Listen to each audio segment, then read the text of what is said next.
are y'all like staying in your houses, or what are you guys doing for this thing? Or no, Al, you have to work, right? You're still working, or you get to work, I guess. Yeah. So we were completely shut it, and they opened the stores back up just to managers fulfill some orders that were coming in. So we're doing that now for the time being. I just got a big email from the CEO. I was just like, hey, you guys are doing great, but just, and we're doing the best we can. I'm so proud of you, but we're probably going to have to like cut paid jobs here.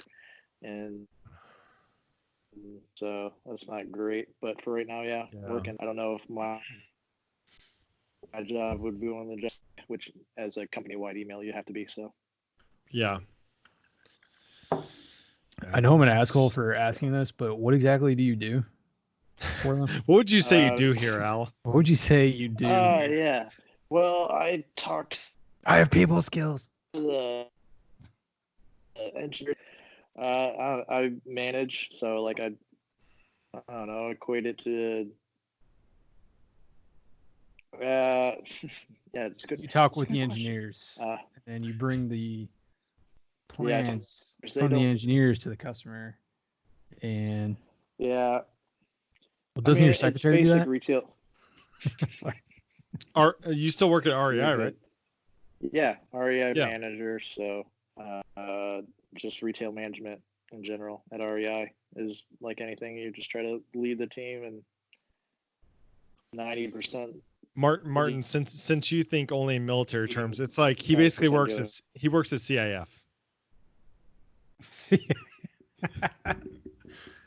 That's actually not a totally incorrect.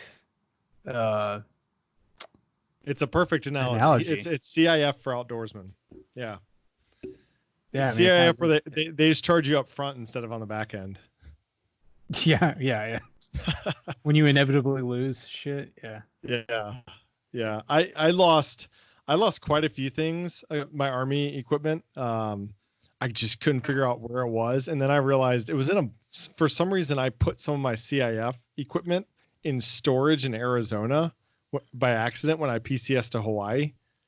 So when I got my boxes from Arizona, there was like my e-tool, which is a shovel, my like a Camelback, all this stuff that I ended up paying for.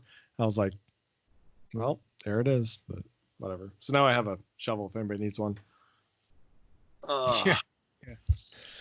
Well, Andrew, it is kind of the problem with the bodies. You might need it soon. Yeah, hiding bodies. Well, I might need it if some cops. So we're gonna do my sister's wedding here on the 18th of April. Yeah. And it's gonna be a small ceremony, but South Carolina has basically banned gatherings of more than 3 people. So if they try to enforce that, I might need a shovel to bury some bodies. Whose wedding is it? My sister's. Your sister? We're sister you were talking about the other day. Yeah, she's gonna go ahead and do a very small ceremony, and then do the big event and have a bunch of people, reception, all that at some point in the future because of all this madness. How many people are going to be at the ceremony? Very few. Yeah, it'll probably be like, who knows? Well, if it was less than 10, right? Then it's not illegal. In South Carolina, it's 3. What? 3? Yeah, other than like in a home or. I think the way the executive order was written, it says something like I this is all word of mouth, so take it for what it's worth. But I believe it says something like with more than 2 is fucking cronies. Yeah, I think it gives them the option of shutting down events more than 3 if they deem it a public health hazard or whatever. So I don't know. I would deem the state a public health hazard, so let's go shut down. The governor. I would deem the state Congress a public health hazard. Not wrong. So yeah, by their own standards, they need to be shut down. Hometown. What's that, Al? That's true. I was going to say the first case of someone getting cited for non-essential travel in my hometown Oh, really? Just occurred to us. Yeah. Well, to be fair, she was trying to not pickpocket, but then she ended up making a purchase, and then when the cops like caught up with her. Hey, Martin, is it breaking up on your end too, or is that just me? Yeah, I got digital. It came in digital. Yeah, back up to what was she doing? So she was in a store trying to 5-finger discount something. She had something in her purse that she ended up putting that down and making a purchase of like a birthday card and paper clips. I don't know which store she was at, but then they called the police on her because she did try to steal something. And then when they caught up with her, there was like, she was like, well, I was trying to find wipes, but they didn't have the paper clips in this birthday card. Like, well, for non-essential travel. And it's a misdemeanor, I guess. That's incredible. Yeah. So they're just using that to get around the fact that she was shoplifting? I think so, but like she didn't shoplift. She actually paid for the 2 things. That's what I mean. Like she really shoplifted, so they're really arresting her for that. But she was she just happened to be not essentially traveling or whatever. So it's like cop stuff. Like we think this guy murdered somebody, but we can't prove it, so we're gonna bust him for tax evasion. It's Al Capone. So right, yeah, or the pot we found when we arrested him. Yeah, that we might have planted. No big deal.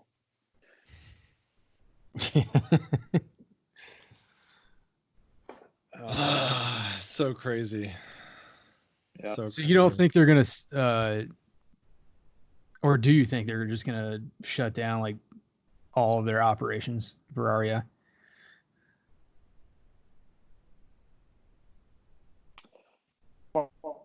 Distribution centers are still open, so we're still sending stuff out. We're still trying to get product into them, ship them out. Do you work in a distribution center or a store? You work in a store, right? Store. I work in a store. Yeah, that's what I thought. So until Saturday, we were closed for 2 weeks. With like, I've only been in there a few times taking care of administrative stuff with the other managers, but there's been none of the 80 plus or 70 plus team members have been in this for 2 weeks, and they opened them back up to managers in foreseeable future to like fulfill orders and do potentially curbside pickup. We're still working on the logistics on how that works. But yeah, none of this, like no customers have been in this 2 weeks. The DC's distribution centers have been fulfilling orders, and then we started filling orders from product that we had in the stores. We're kind of little mini DCs at this point, just trying to get as much product out to the people placing orders as we can.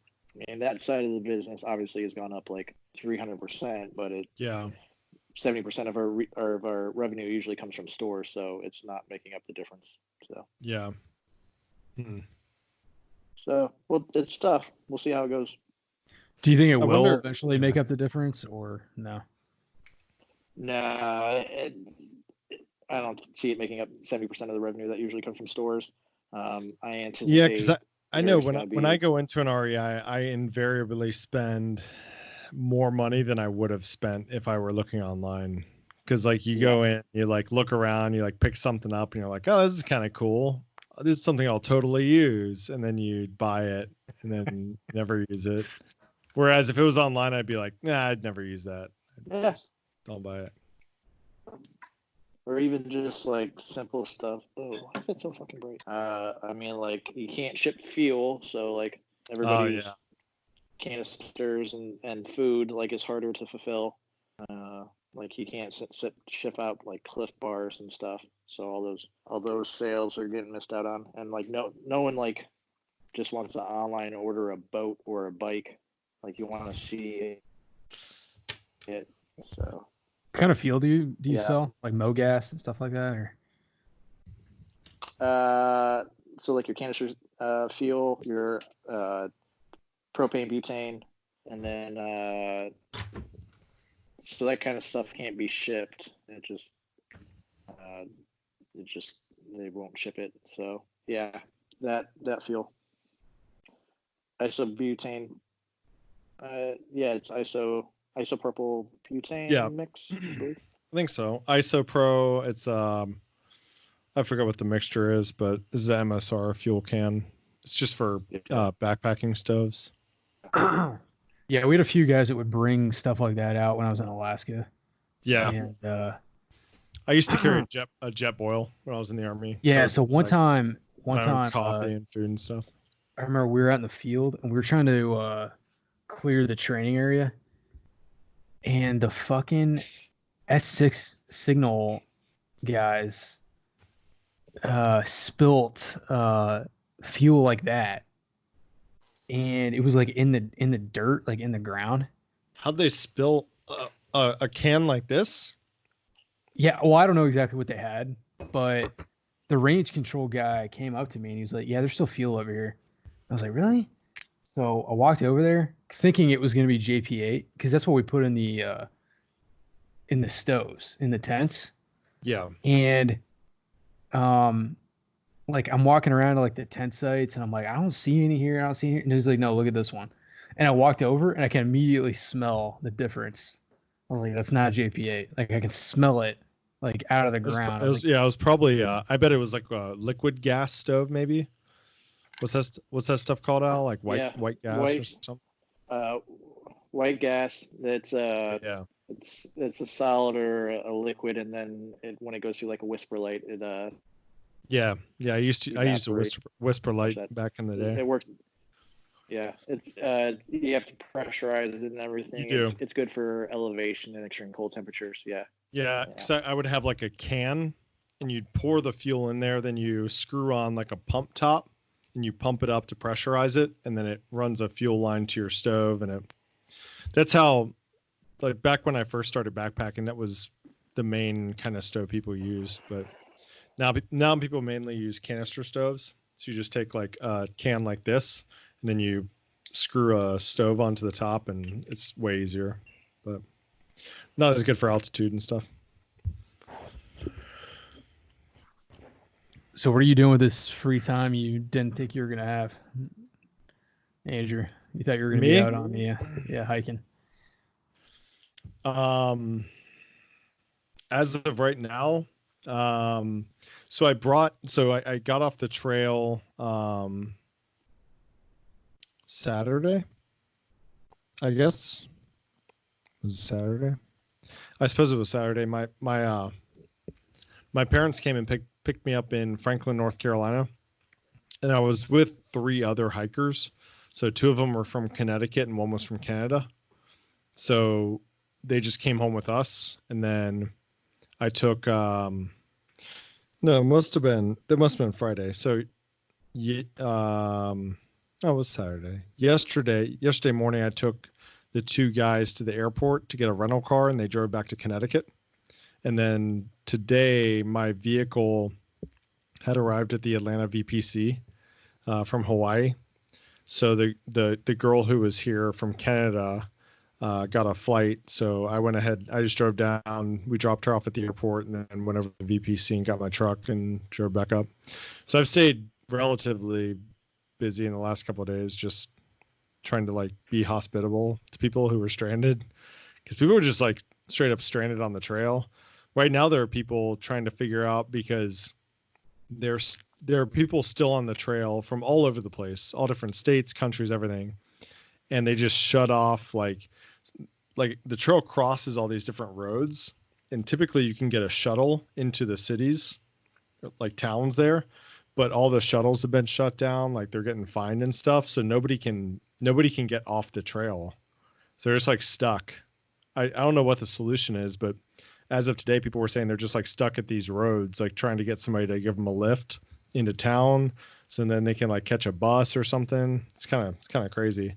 But yeah, I don't know what I'm gonna really do with my free time. Maybe I need to order some law school prep stuff like Lose, and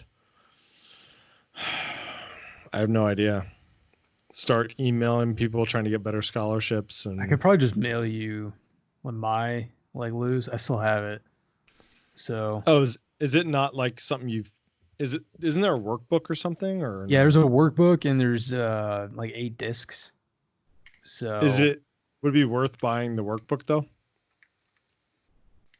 I mean, I'll just give you the workbook. Did you not write in it? I didn't write in it. No. Oh, okay. Yeah, that'd be cool. I mean, I'll pay you for it. I mean, you don't even have to. It's just, yeah, like it's the book is like a supplement. It's like a I would almost say you don't need it, but that's semi not true because what you need are the little example essay like prompts he has in it. Gotcha. But like, I'm not sure why he made it, to be honest with you, because all you gotta do is listen to the CDs and then just have the essay prompts that he has in it. Like, I didn't read that workbook. Oh, okay. So, but it does have the practice essays in it. So, yeah, so I'll probably try to do stuff like that. And I was thinking about maybe, I don't know. I would say I'll just like go get a job somewhere, like a short-term job just to do something, but that doesn't sound like a good idea. have you made a decision about where you want to go yet? Not yet. No, I'm still waiting to hear back from one school, and then I'm on a couple wait lists, and I know where I'm planning to go to UGA, but I haven't necessarily I wouldn't say I've made the decision to go there, but of the schools I've been accepted to right now, that looks like probably the most attractive option. But that could change. I don't know. You know what I mean? Yeah. You know what I mean. That's legit though, dude. That's like Georgia's like what, top 25 or something like that. So somewhere in there. I think they're like they're somewhere between like 25 and 30, I think. Yeah. It's a good school. Yeah, it's a good school. And one of our classmates is actually there right now. He's really, really good. He's one of our classmates is a 2L there. Jake. Wow, I just had a total brain fart on his name. Jake. Jake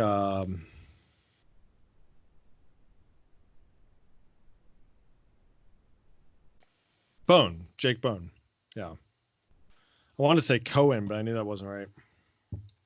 But we'll see. Yeah, it's close to home. Honestly, like that was one of the big factors. I have scholarship offers from other schools, better scholarship offers, and I've been admitted to at least to one school that's ranked higher, but I think being close to home is kind of more of a priority right now. So these scholarship officers, like they're legitimately talking about just like giving you, like cutting you a check. Well, it would, yeah. So the way they explained it is, it would go into my like student. It would go to however they run the student accounts or whatever, and then if my student account is already paid up, it would just go into my bank account. So yeah, it's on not all of them. Some of the offers I've gotten. So like ASU, for example, offered me a scholarship, but it specifically cannot exceed tuition, or it can't exceed, how do they word it? Because everywhere I talk to, basically, everywhere I talk to was like, if you're going to use your GI Bill, like the scholarships are just going to be void. So ASU, except for SMU, they were the only ones that were like, no, we'll give you the money. But so the only ones who told me that I wouldn't get the money is ASU. Everybody else has said that it just goes to me. So my scholarship offer from UGA isn't huge, so it's not a game changer at all, but it would be nice, of course, a little bit of money. Yeah. Well, having said that, they did just give me a check for $2,000 for being in the the top 20%. I think they gave everybody in the top 20% a check for $2,000. So, oh wow, that's cool. I mean, like a literal check, like a here, do what you want with it. So, wow, what are you gonna do with it? I mean, no, I immediately put it in my bank account, and I'm gonna try to use it to hit the trough of this mini recession we're in. Yeah. But Yeah. Well, if you I can, was actually- if you can find the trough, you can make a lot of money. yeah, I mean it's down like 30% right now. So Yeah. unfortunately, I'm like pretty not leveraged, but what's the right word for like I already had all my free money like in mutual funds or Yeah. like index funds and stuff like that. So I didn't really have like a whole lot of money that I mean I have to sell and then I have to take a loss, Right. which makes 0 cents. So I might as well hold on to it. But I do have a savings account, which in my head I was like, this is gonna be like an emergency fund / I'll use this as just money to live on, while I'm in school. Yeah. But there is a part of me that's like, all right, well, if this is like if this was only coronavirus related, I mean, maybe I can take some of that money out of my, like emergency fund and just put it in like an index fund and then try to like ride the wave up and then maybe turn that into like more. But then there's another part of me that's like, maybe that's a really stupid idea. The risk to reward there is pretty high. What you need is a magic eight ball. But if you had a magic eight ball, none of this would be a Yeah. concern because you would just know the future anyway. And Yeah. so Yeah. Especially without like a solid income, like betting all of your living money. Yeah. Yeah, I mean, luckily you do get BAH. Oh, that's true. And- Yeah. Which I mean, I'm paying that to my parents. That's a housing allowance. Yeah, but Yeah. housing allowance. Yeah, but I am paying. Basically, the VA is paying my parents' mortgage right now because I'm living in a condo owned by my parents. Yeah. So it's only like 8 minutes away from the school. So basically, the VA is paying their mortgage right now, and then I am getting a like disability compensation check. So it's not like I have zero for mental issues. Well, that's part of it. Are you recording? But I didn't mean that seriously. That was supposed to be a joke. Yeah. Sorry. Hey. Sorry. Wow. I mean, to be totally honest, yeah. You're an asshole. Part of it is. Yeah. By the way, I hope you claimed every single possible. That's not how I meant it. That's not how I meant it. Ah, my bad. It's supposed to be a joke. Didn't work out that way, but. I mean, everybody's got their, problems, but yeah, so I do have that though. So it's not like I'd be like totally wiped out if it did, just disappear. But I would have to like penny pinch at that point. I mean, I don't have to penny pinch right now. Like if I feel like going buying I don't know, whatever the fuck I want, I can go buy it. You know what I mean? Like at this point, AR-15 and plates. I could buy an AR-15 and plates right now. So, beans, bullets, and band-aids. Platoon sergeant right there. Yeah. By the way, dude, I in hindsight, I wish I hadn't have done this, but I bought a. I've said that a million times. A couple years ago, I bought a short barrel rifle. Okay. And I still don't have it. Like it is gone. Do what? It's still going through ATF. Yeah. Shit. It has like.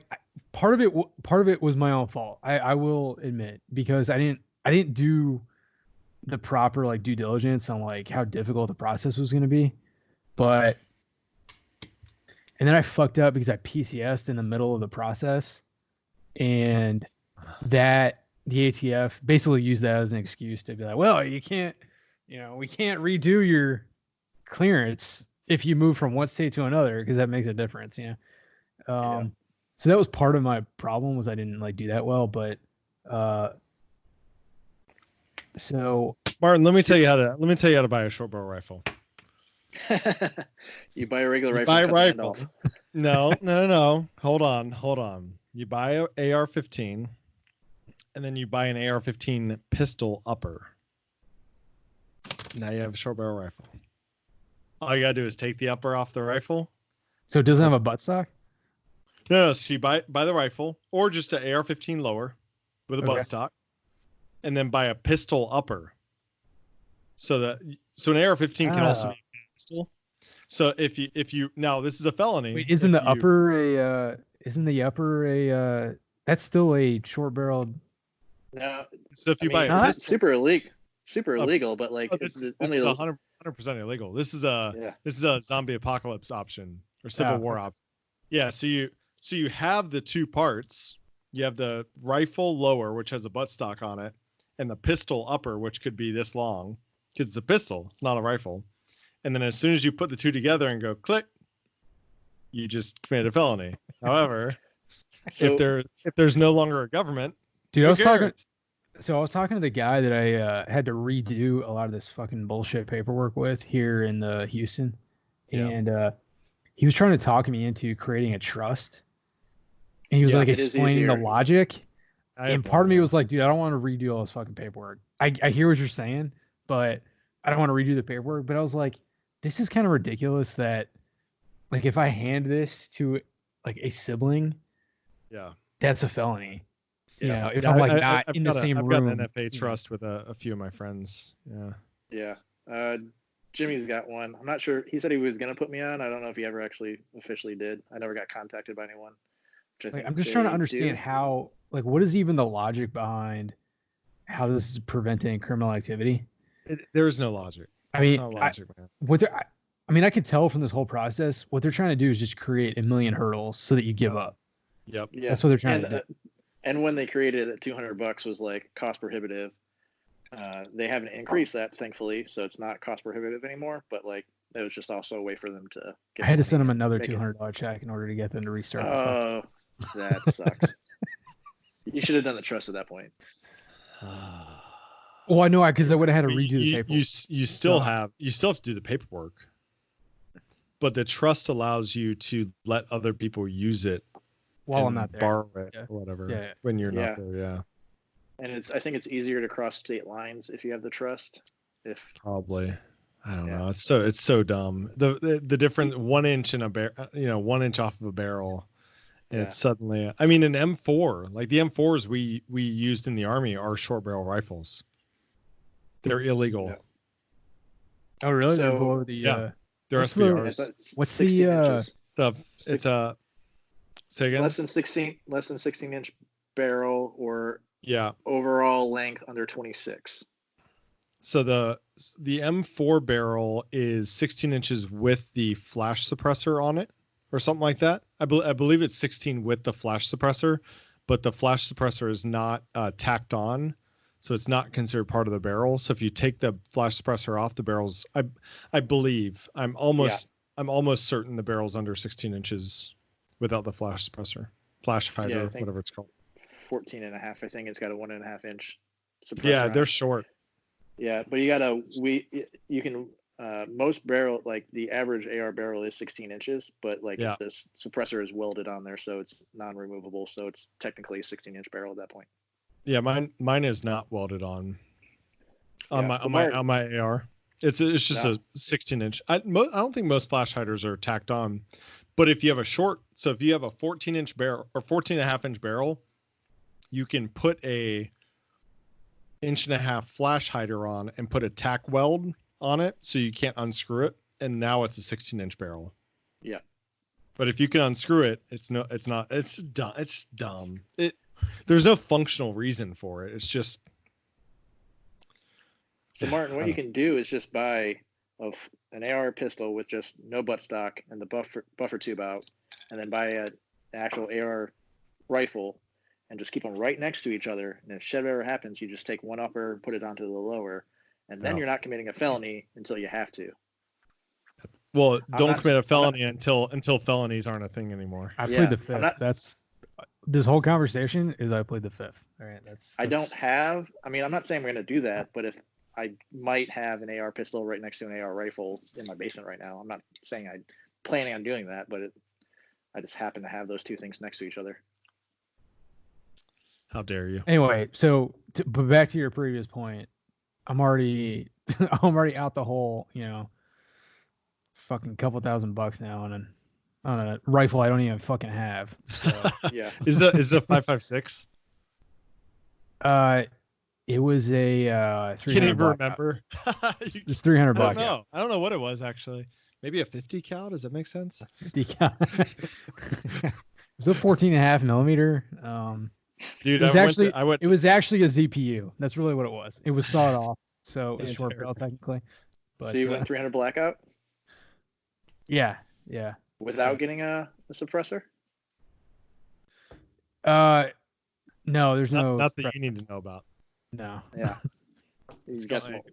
So yeah, I'll have to have fucking legit ear put on when I shoot the intruder, and then even if I miss, he'll at least his eardrums will explode. So. Well, honestly, I don't care if it's an SBR or not. If you fire a rifle inside, you're gonna be in a world of hurt if you don't have some sort of plugs in. It'd take a couple rounds with a regular M4 before your ears would start ringing. Yeah, before they start ringing. Yeah. No, not inside. Inside? You ever been in an indoor range? Holy smokes! Yeah. No way. At least take a couple rounds, dude. It wouldn't be like one round and oh god. But I mean, they'll start ringing after one. You won't blow them out after one, maybe. No, you're not. I'm not saying I'm not saying you're gonna blow your eardrums out, but it hurts. Yeah.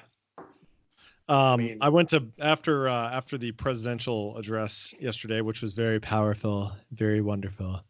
I went to buy some ammo at Walmart because I realized I was out of bad guy repellent, or I just didn't have any because they still sell ammo at Walmart. I thought they stopped doing that. They do. They don't sell pistol ammo or 5.56/223. Which I found out. Okay, the pistol ammo actually does make sense. Like if you were like, all right, how do we want to stop facilitating like actual crime? If you want to stop facilitating murders, pistol ammo would be the most logical way to do it. Yeah. I mean, I'm not saying I agree with it, but I go in there and they are wiped out of ammo. They had a limit of two boxes per customer. So I bought some buckshot, 12 gauge buckshot. And then I went over to Academy Sports because they recommended I check out Academy. No ammo. They had some obscure. They had like target loads, and they had some obscure calibers that nobody shoots, like 22 bird shot and stuff like that. But they were totally wiped out of ammo. Almost sold out on guns. So I have been thinking. I have been thinking about maybe a shotgun would be like a good thing to have. Dude. Like up here in my condo. Is he peeing? What is happening? Is he peeing? Is this real life? What are you guys complaining about? Hurry up and evacuate your bladder, please. I've been really well. If you can only have one gun, I would follow the advice of a former Vice President Joseph Biden and buy a shotgun. It actually is. It's a great like multi-purpose weapon for sure. You can put slugs in it and poke holes in people. You can, double-aught buck is like shooting. It's like shooting somebody with 9.9mm rounds at the same time, basically. Not quite, but yeah. But I actually was thinking about that. It might be a good thing to have up here, like in my actual condo. Yeah. Yeah. But I don't know. I haven't like acted on that at all. So and they're cheap too. Are you allowed to have like a small? Is it like the same rules as a shotgun? Like a smaller shotgun would be illegal, or it is? Okay. No, I mean, check it out. There's a lot of companies that have really been pushing the envelope. Mossberg's got one now. It's called like the Shockwave. So like I was talking about, that 26 overall length still makes it legal. Yeah. So they have some that look like sawed-off shotguns, but they're just like they extend the forend and curve it, so it makes it 26 inches with a slightly shorter barrel. But like check out Mossberg Shockwave. They're a little bit more expensive, like $400 than like your regular pump action shotgun, but that's it. Yeah. Shotguns are cheap, man. I bought my $400 is really not that expensive. No, I bought a Remington 870 for like I think I bought mine for like $250. It was 200 or 250 for like a regular pump action shotgun. I mean, you can get it really tacticaled out and get it like more for like a straight defensive gun. You don't need to push. Yeah. Just get a. I feel like they're kind of unwieldy, like especially the longer ones. It's just unwieldy. They're not the greatest for. I mean, so shotguns aren't the greatest at anything, but they're good at a lot of different things. Oh, if we're getting shotguns out, we're getting guns out. That's why, like, how long is that? Do you know? Or I can, if you're worried about close quarters, you can fire it like this, and it's pretty short, but it's short is that enough. It's recoil not that weird long. when you fire it like got that? It's got a light on it. No, you can fire it like this. Yeah, I've done it. But then I hold shells. Yep. Yeah. It's not like flying off your like. No. No, so when you fire it, you should be pushing forward with your left hand, and it controls it pretty well. You got a good forehand there. Is that a this Remington? is a What is that? It's a copy. It's a copy of the Remington 870. It's from Yeah, it looks Turkey. like Bought it. Okay. Yeah, it's a Turkey copy. Wait, is that pump? Yeah, it's pump. Oh. It's the Turkey, the country version of the 870 Remington Marine model. So it's got the Marine coating. Yeah. It's got like this. Is it stainless or something? Stainless with some kind of coating. I forget. So what I did, I bought the stock 870, and then I switched out the hand grip for a plastic one, just because of I don't remember why I did that, but I did. And then I added a magazine tube extender, so I can hold like 3 more rounds. Because stock it only held like 3 shotgun shells, and then I added a tube extender, so it holds like 5. It holds like 5 or 6, depending on what size they are. And then I put a side saddle on it, so I can hold more shells here. And then I put another side saddle on the buttstock, so I can hold more here. So it's like 5, 11.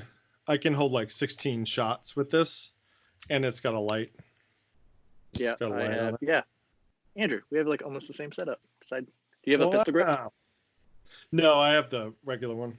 Okay. Yeah, that makes it a little more tactical. But yeah, mine is not. It's not that tactical. Yeah, but it works. I know it's about to be a dumb question, but is it worth having like a laser on that for like limited visibility? I would say what Andrew said with like getting a light on it, probably what you need. I think a light is really important because it's hard with a pistol. With a pistol, it's easy to hold a flashlight. With a shotgun, if you want to control it, because they do kick pretty good. If you want to control it, most of the recoil is controlled with the left hand. So you want to have your left hand on the shotgun. So having a light on there helps a lot. Just because you have to assume that you're going to be shooting somebody in the dark, and you don't want to. That's shoot what I mean. Like That's neighbor. What I mean. Yeah. I don't pressure think switch or something for the light, or no. It's got a button in the back.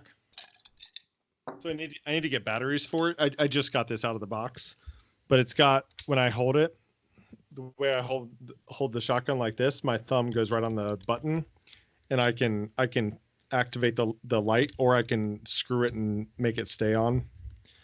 You could do a pressure switch. I don't have one. They're a little bit harder to do on shotguns, in my opinion. Yeah, because you got a lot more moving, because the pump moves. If a semi-automatic shotgun would be easy. Yeah. For a pressure switch. But I don't. Once I found out that was a thing, by the way, a pressure switch, I was like, dude, that just made life 85 million times easier with like your PEC. Yeah. I was like, how did anybody with your PEC 15? Yeah, I was like, why did we even never have pressure switches? Like, why was that ever not a thing? But yeah, you just. Once I finally learned how to like legitimately even semi use a PEC, I was like, dude, this is like cheating. It's like a cheat code. I think in my opinion, this is like unfair. Lasers are mostly useful if you're under night vision. Well, yeah. Otherwise, they're. Have you turned on like the floodlight? Yeah, the IR floodlight. And then put the little, you can put the like different filters that have like different shapes.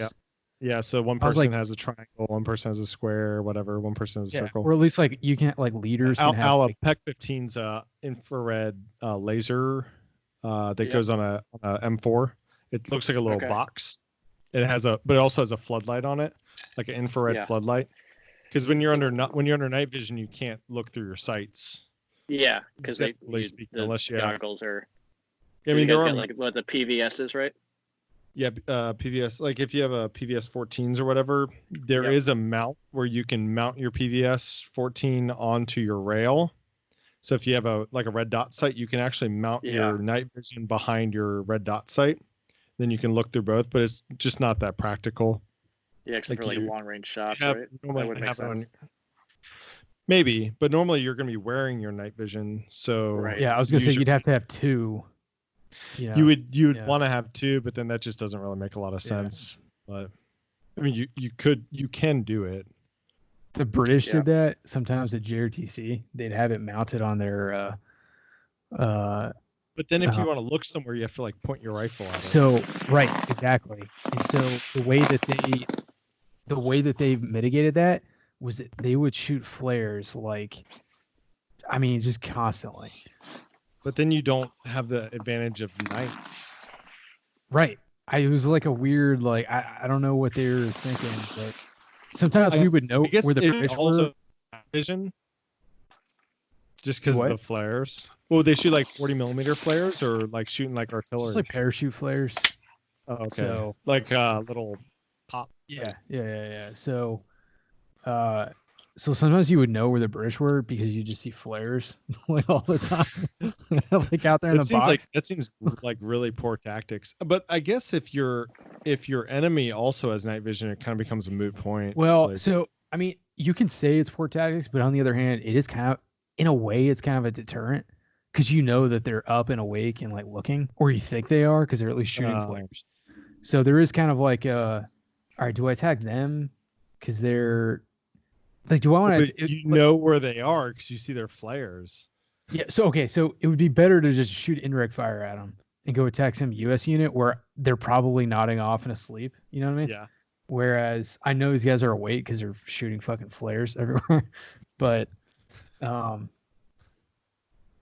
But it seems like did they not have lasers? Is that why they? Because if you don't have a laser, then the most logical thing would be to mount your nods on your rail and then aim through them. Because otherwise you just can't. I don't remember if they had lasers. Otherwise you're shooting from the hip, just like. I didn't make contact with the British a lot. In fact, I only remember making contact with them once. Were they any good? Oh yeah. They were some tough motherfuckers. Oh yeah. Were these like PIR? Were they like parachute infantry or were they like just? I don't remember the exact unit they were. They came a bunch of times, but the only times I actually seems made like contact, they would send their high speed guys to go train in foreign. Like, I mean, they sent different. It was usually only a company, but they sent from different regiments. Okay.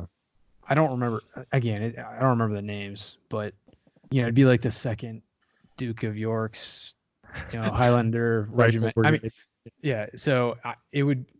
But yeah, the one time I made contact with him, dude, it's actually kind of a funny story. But we were just doing basically the COG wanted us to attack that night. So our actual operations group. Commander of Operations. I'm sorry, Commander of Operations group. Yeah. Yeah, so he's like the head trainer at the training centers for the Army. Yeah, so I'm just trying to help Alex follow because I know that. Yeah. Our main attack was the next night, but he wanted us to do. Sometimes we would do like a shaping attack, like the night before, to like either seize terrain or try to divert attention in a different way. Just something. And he wanted us to do that again that night. I guess he didn't think that the unit had enough contact or whatever. So we attacked on like a pretty obvious route. None of these kills would count against us, so we could die and it didn't really matter. But anyway, we achieved a point of penetration kind of, I don't want to say accidentally, like it was deliberate, but we weren't trying to achieve like a legitimate point of penetration, but we did. So basically this is at night. Yeah. So basically what that means, Alex, is like we attacked through like part of their defense and like created an actual like legit way through. That's what a point of penetration is. So, anyway, so I was driving with we attacked, got through the other side, reorganized, and then Geronimo 6 was like, just keep going until you get stopped. So we kept going and just going and going and going. We finally got to Dar Alam, which is like the capital city of the box. Okay. I don't know. I'm not sure what the analogous city would be at. It's like Ujin or something over at Maybe NTC. Razish or Ujin. Yeah, Razish or Ujin. But it's like the capital city on the east side of the box. There's like two main cities there, Sangari and Dar Alam, on the opposite sides of the box. But we finally got to it. I'm like, Jesus Christ, we're at Dar Alam right now. So, which is our objective for the next night, is we want to capture that town. So we had attacked it with mustard gas, and nice. But it was like 24. It was more than 24 hours before that, and so I knew we were good. So I was just like, all right, let's just find something RTU wise and attack it. We found some unit. It was like 4 or 5 Humvees, like kind of tucked in the woods, and killed them. And now I'm like, all right, I don't know what to do, because literally our mission was just to attack their main defense, just to cause conflict and then go home. But we had gotten all the way to the capital city. So finally I'm like, fuck it, let's try to go to the cafe in Dar Alam. So that was like our next objective. There's a cafe there? Yeah, there's like a cafe. And we like know some of the role players like that, because we were there like, every month with them. So like, fuck it, let's go seize the cafe. Anyway, so I don't want to go in like the main route into the city, because I know they're gonna have defense there, and I could see it like through my nods. There's like a whole bunch of Humvees. There may have even been a fucking Bradley or something there. So I'm like, fuck that. We're not, going that way. So I tried to like skirt around to the west side of Dar Alam and see like, is there a gap, an opening in the wire? Like, what can we do here? Well, anyway, the Brits were dug in on the west side of Dar Alam, like kind of pretty far-ish out, like tucked into the woods. So we ended up the angle we took was kind of, in a way it was good, because we kind of like flanked their defense on accident. But in another way it wasn't good, because now I'm like accidentally in the midst of all these like dug in like British like fighting positions, and I don't know where they are, and they're hard to see like at night, So anyway, we have like a meeting engagement with like a prepared defense, which obviously is never good. That's not a good thing. Yeah. So, I mean, it didn't really matter, because we'd already achieved our objective for that night, and we ended like hours early than what we thought. So the BC was like, hey, just go to Dar Alam and attack something. Well, anyway, so we dismounted, because we were like, oh shit, we're in, like fucking. You want to run somebody over? Like contact right now? Yeah. Well, that's too. Yeah. But anyway, so I saw this like fighting position it was like dug in, and they're firing at some of my guys. So we just did, the normal like do a quick flank, and I don't know how nobody shot me, because there's like fighting positions, like they were like somewhat well positioned, and like kind of, I'm sure they had like interlocking, fields. Their miles probably was not working. Well, I was getting near missed a few times, so that's how I knew that it was actually, this is real right now. So anyway, but I ran up behind one, and I like shot. There was like 5 of them in this fucking hole, like in this like, it wasn't even like a hole. It was like a trench basically. And you know how like not like depth perception with nods is like not great. Yeah. So I like shot a bunch of them, and then they turned around and were like looking at me, and I didn't realize like the way it was shaped. And so I stepped to like walk away, and then I fucking fell into it. So I'm in the middle of this like trench with like 5 pissed off like British dudes. And they were talking, when I say British, I mean, they're talking in like, 2 locks, stocking, smoking, whatever that movie is, they have like that accent, not like the country accent, not the high. This is the BBC, pinkies up. It's the BBC. Yeah, right. Yeah. This is like, They're like, oi. bare knuckle fucking brawlers right here, and I'm like in their fucking like hole accidentally. Were they like dead at that point? Well, technically, yeah, Yeah. but they want to fucking win, Right. So they are ready to like fight me in this fucking hole. Yeah. The other thing was they're in total mop gear because we shot them with mustard gas. And so I'm hearing like British accents through this, like shitty through British gas accents, masks. but like, thick country British accents through these pro masks.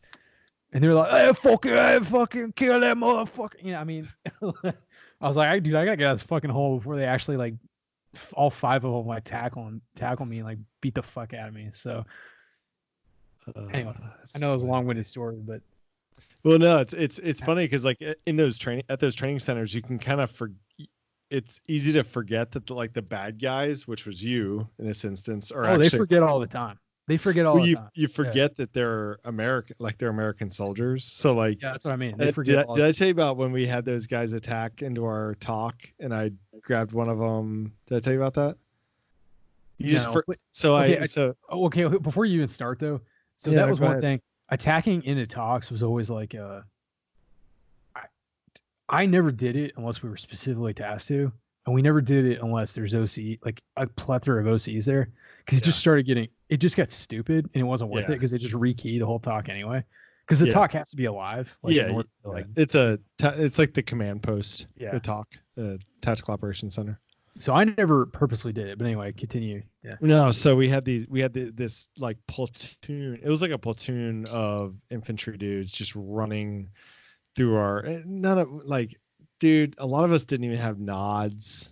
A lot of the guys don't even have nods. Their lasers on their laser tag systems definitely are not working. Like it's just not good. Because honestly, like in a talk, it's a bunch of staff soldiers, and the truth is like none of them really care about the whole fighting thing. Like they know, okay, they're not going to kill us all. Like we're going to get attacked. I'll go like do the fighting thing, but that's not why I'm really here. So nobody really cares. But we get attacked and I'm like running around and I'm like, nobody's taking control. So I'm like positioning soldiers, putting them here, like giving them sectors of fire and stuff.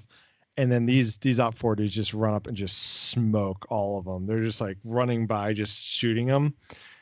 And I'm behind an LMTV tire.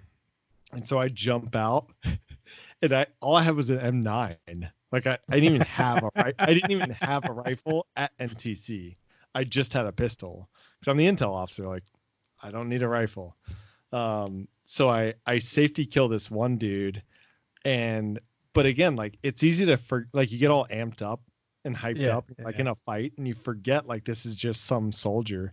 So I'm like in this dude's face, and I have my pistol like in his throat.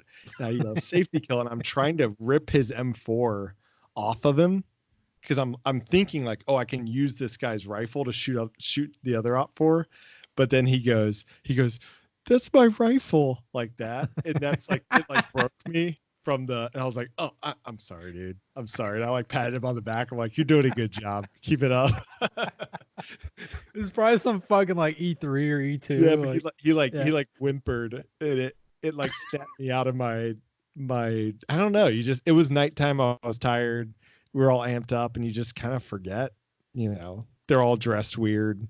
But he's like, that's my rifle. And I have my pistol at his throat, like literally shoving it into his throat. It's hilarious. But yeah, I got 5 safety kills that rotation with an M9. It's good stuff. That's interesting because the rule of JRTC is you have to have a signature. So I don't know how. So they allowed as long as the rule at NTC was I'm sure there's an OC right there. With our M9s, there was no OC there. Oh, there wasn't. They were around, but there was no OC like right there. We were allowed to get kills with our pistols as long as our S4 had requested M9 ammo. Yeah. So they tried to pull that's with everything, but yeah. As long as they had requested M9 ammo, they allowed us to like do safety kills, but that was it. You couldn't like. It's not really a huge deal, but the one time that was a big deal was the Stryker Brigade came to JRTC, and some of their vehicles had Mark 19s. Okay. which That's obviously doesn't. Are you familiar with Mark 19L? It's a grenade launcher, automatic. Yeah, Yeah, automatic machine grenade gun. launcher. Yeah, so Yeah. which it's an awesome weapon. Yeah, it's great. But But it's hard to replicate with miles. Isn't it? It's hard to replicate with laser tag because it's an indirect. because there's no signature, and because it doesn't, there's no like blank grenade. There's no blank ammo Yeah, for it. there's no blank ammo for it. So that was a tough one. Where it's honestly, I will say on our end, like I dealt with it both times when I was an OCT and when I was a coach and when I was on the bad guy side. And honestly, this pissed me off a little bit when I was on the bad guy side. People were trying to like use the fact that they couldn't replicate it like to their advantage. I'm like, you're not seeing the big picture here. Like they're trying to bring like good weapon systems here. Like you have to let them use it and like let yourself get killed by it and not sit here and bitch and moan because they're not a signature. Like I don't know. That irritated me on my. I'm gonna shift topics real quick if y'all don't mind. What's y'all's take on this whole? I know this is like an old tired topic, but what's y'all's take on this whole COVID-19 thing? What do you think? And actually, first, Al, why are your arms so huge? Been climbing. All I've been doing is working out since Corona, man. I closed my gym, so I'm. They're magnificent. Like when you lean back, look at that. Wow. Okay. But yeah, what do you guys think? Like that's a heavy compliment, by the way, coming from the Big Daddy fan. The Ubermensch Andrew fan over here. BDF, Big Daddy fan. Those are some nice arms. And the handlebar mustache. Oh, if you weren't married, son, and if I wasn't attracted to women. You already made that promise. Don't worry. I got you. Yeah. What do you guys think? Any specific thoughts or? I talk too much. Go ahead, Al. I mean, in principle, I agree with what you posted on Instagram, but people are too fucking dumb. So it's serious, but it's not as serious as I feel like we're being forced to treat it, if that makes sense.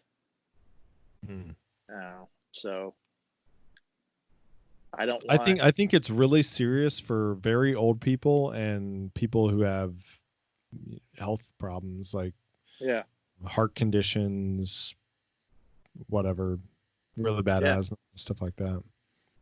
I think, but for everybody else, I don't think it's that serious. It's like no, if they were to get it, I don't think it is. I mean, it's more serious than like I think comparing to the flu. I don't think that's a valid. Like even the death rates for people our age are more than the flu. Like it could, but it's incredibly low for people for healthy people our age.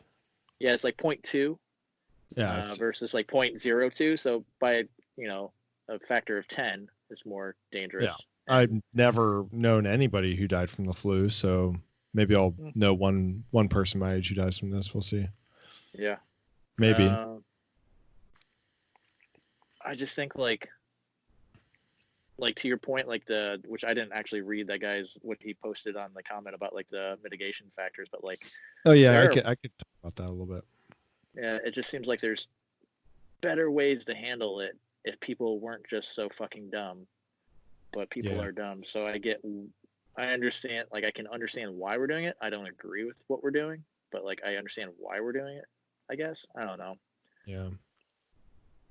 At this point, I feel like the die has been cast, so I just believe we don't have to keep casting it. It seemed I thought for sure that they were gonna come around and be like, all right, look, we can't keep this up. Like we gotta do something different. Let's zig here instead of zagging and maybe cut our losses at some point. I feel like they're really set on having so hyperinflation and one of my friends one of my friends shared an article, and it was a research article out of a university. I don't recall which one, and basically the way I disagree. I appreciated the comment because I think he actually put some thought into it, but I don't think that it meant what he thought it meant. He basically shared it and said, our reaction to this is basically going to the benefits outweigh the cost is what was the idea. However, if you read the article, so what they did is they took a model of COVID, which is, you could quibble on whether or not the model's any good, because it is only as good as the assumptions that it makes, stuff like that. But assuming the model is good, they took two scenarios. In one scenario, they did nothing, so everybody just went about their daily business. In the other scenario, they isolated the elderly people, people with major health problems, and people who were showing symptoms of the virus. I believe those are the three. So they isolated those people. They quarantined those three groups, and that's it. Which is what I'm in favor of. Like, I think that's a good idea. Like, I think older people would be smart to quarantine themselves. I think people with health conditions would be smart to quarantine themselves. I don't think they should be forced to, but if I had I'm at slightly higher risk because of my asthma, but if I had like severe asthma, I would be pretty careful. And then of course, like if people are sick, they should quarantine themselves. So in that model, it saved $8 trillion worth of lives using a model some economists use to like put value on life, if you will, which is tough. But basically the idea is like really old people aren't worth as much money because they've lived most of their lives already. Therefore, it makes sense to an extent, but if a really old person dies, it's not a tragedy, but it's less of a tragedy than if a young person dies, because if a young person dies, they lose, all those years of potential life versus a nine. Well, it's not actually earnings. They actually put a value on life in terms of how much people value it. It's a weird construct, but basically they try to it's very strange, but they try to put a dollar value. Economists trying to be. You have to if you haven't read a lot of economics like research papers, it seems very like cruel and cold, but that's how economics is. Like they try to quantify everything, and it makes like a life insurance adjuster. Yeah, exactly. You have to pull the emotion out of it.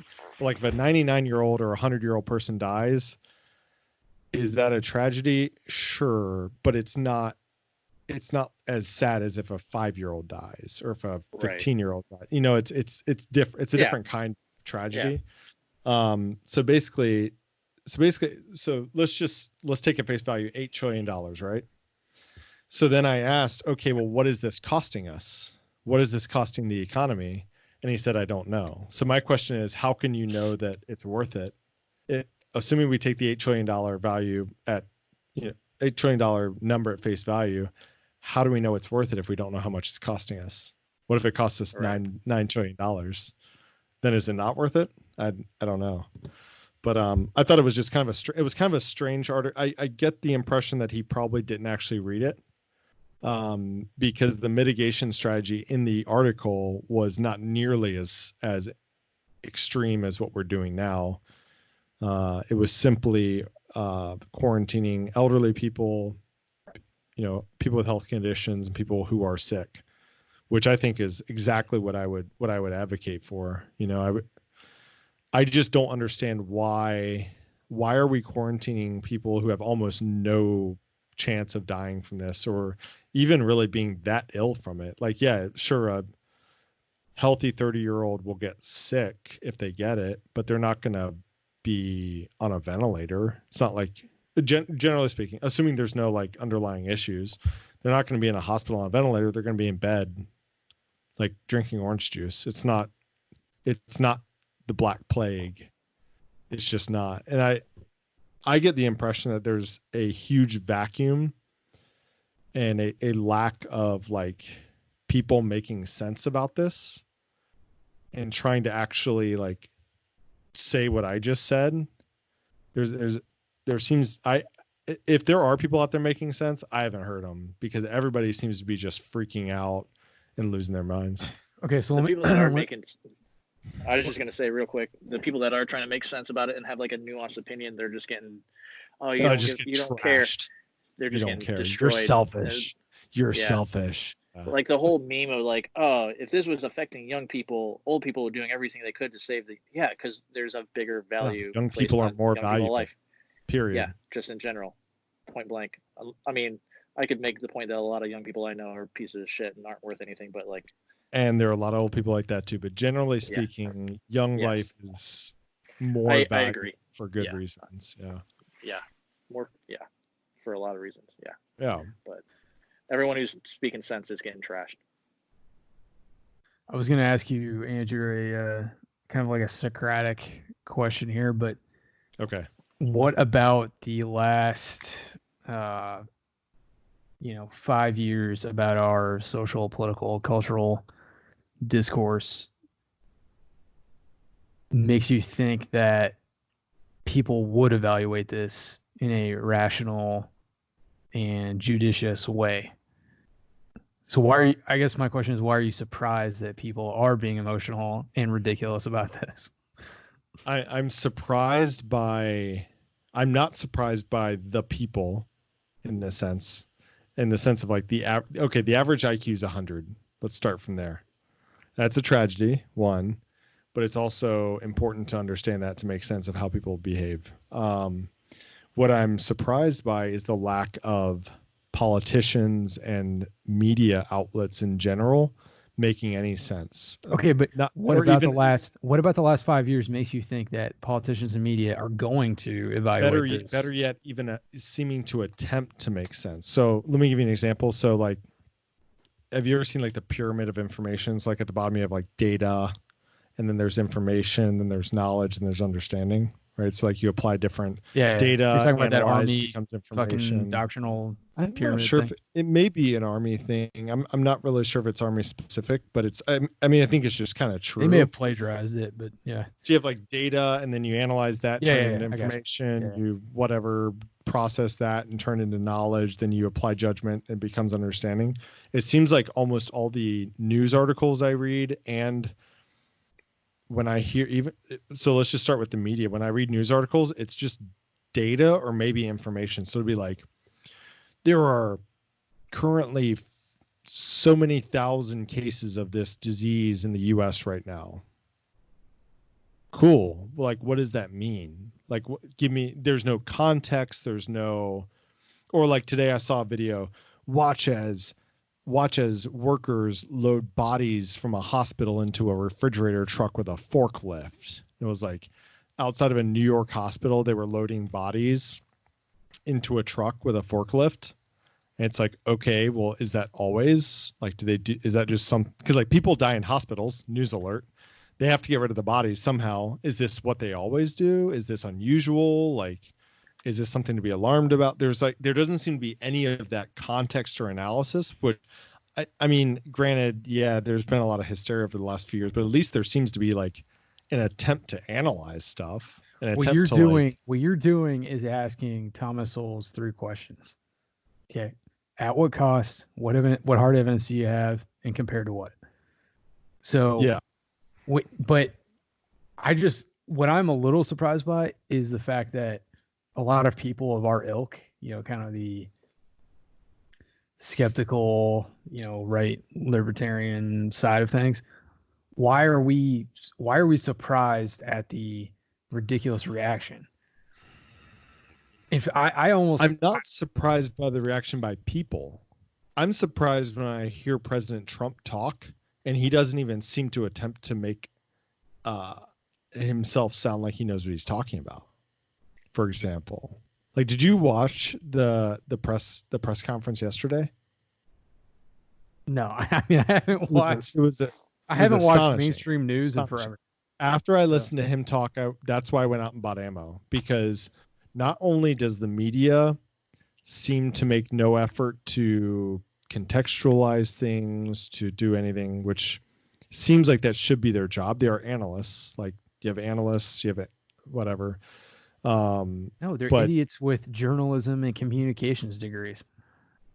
Yeah, I mean that fair enough. but then you get President Trump stand up and say, we're having a great reaction. It's very powerful. We've been really been supplying lots of supplies, lots of money, and it's really great. And like all these abstract things, and he says nothing for an hour or however long he was talking. And it's like, I think that this is all creating this like spiral of confusion where people don't know what to think. They don't even know what's happening. They have no frame of reference for it. Like if they've reported on any, I'm not saying this isn't a bad virus, because it is, and it spreads super fast. It has a higher fatality rate, I think. Then it seems like it probably has a higher fatality rate than like the flu, for example. Although it's hard to get good numbers because our testing is very low. So the more we test, the more we'll know as far as like fatality rates go. But if they reported on almost anything like they're reporting on this, there would be like mass fear and panic. It just seems like, I don't understand what the argument is for quarantining healthy 20-year-olds. What's the argument? I don't either, but other healthy 20-year-olds. But I'm just saying, expecting like a good, coherent, rational response from everybody in government or the corporate media. I mean, on what evidentiary basis are we? They don't act that way ever. They act hysterical and idiotic all the time. I don't disagree. I just think this is on a completely different level than I think I've ever seen. I feel like aside from maybe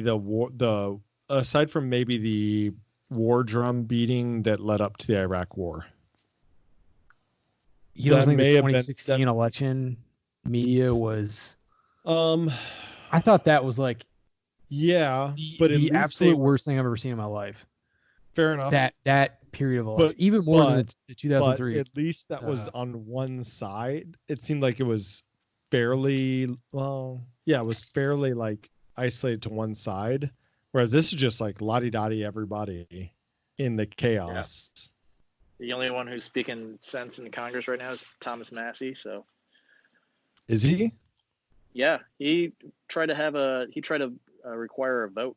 He's like, what was the quote about Republic dying unanimously without a vote?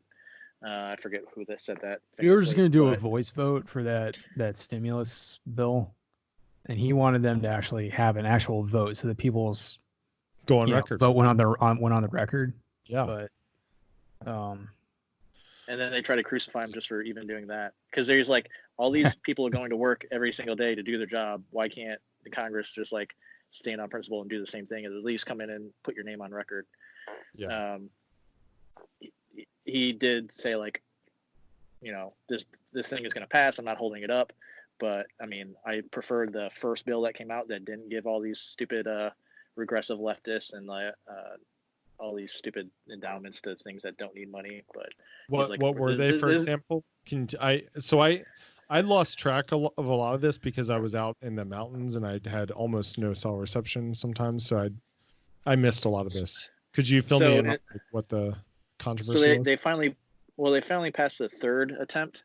So the first two, Pelosi pretty much, the first one was like Pelosi was just like saying like, or apparently the Democrats were on board with it, like we need to get the stimulus plan in, but the claim was there wasn't a protection for workers and it was too much of a corporate bailout, and all these regressive things apparently needed funded, like PBS and the Kennedy, like the Kennedy station down in Florida or whatever it's called.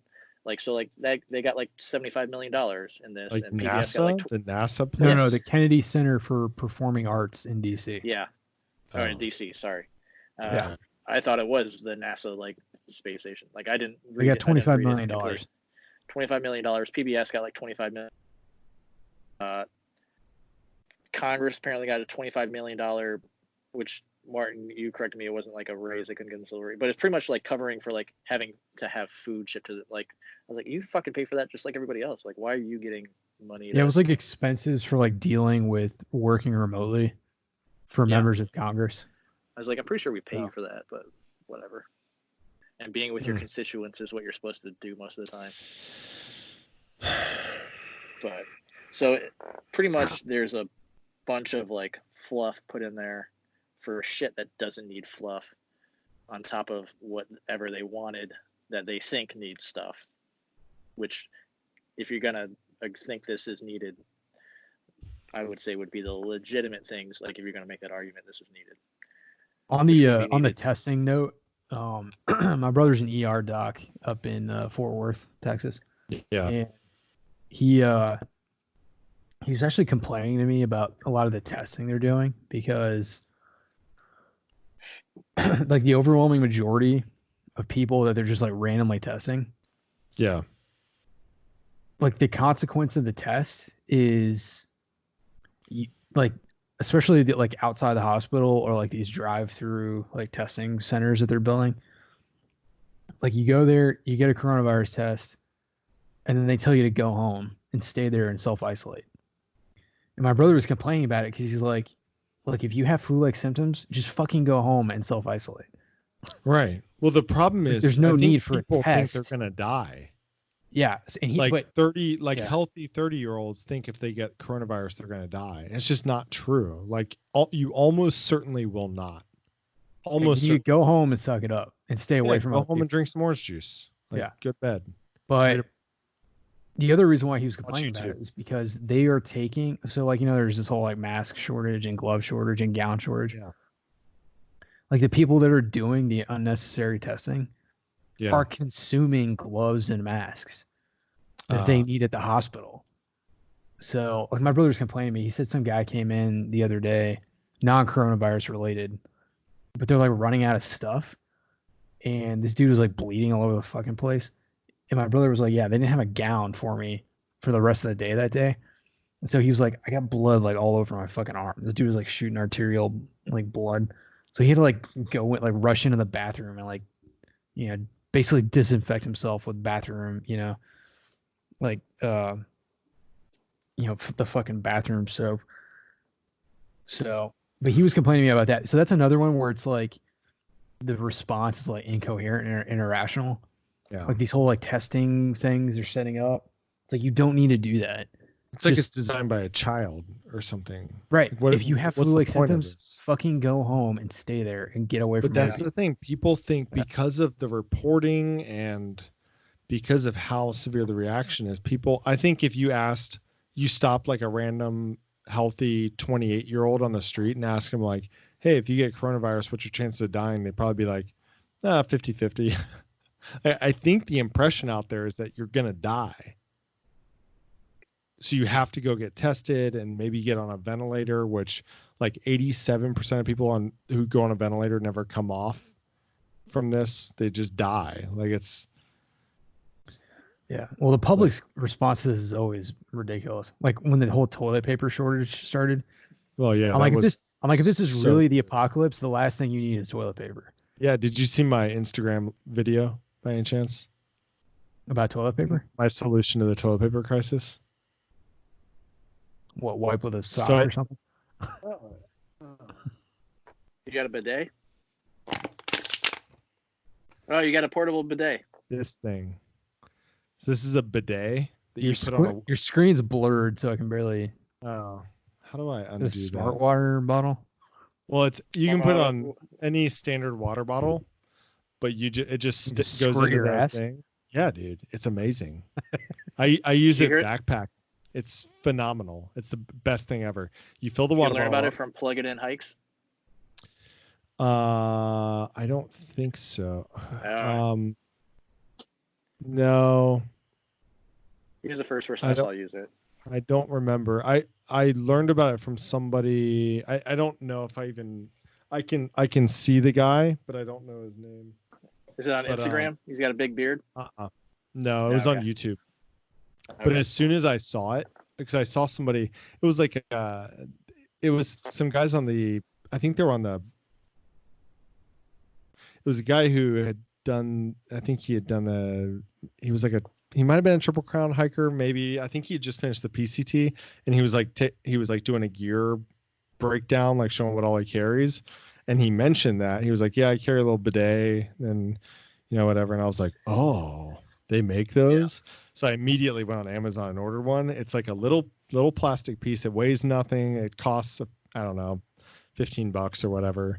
And you just pop it on the end of a water bottle and you just kind of hold it. You just put it down there and squeeze and just kind of shoot it around. It just cleans everything up. Nice.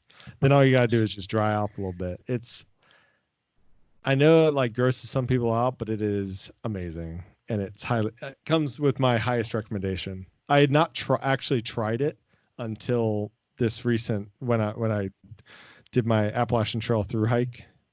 My AT through hike only took 10 days. Amazing. Fastest known time. I don't know if y'all heard. So fast. But yeah, but seriously, like toilet paper is not what you need to be worried about. Yeah. Yeah, when the apocalypse starts, you don't need toilet paper. No, you don't. Because it's going to run luxury.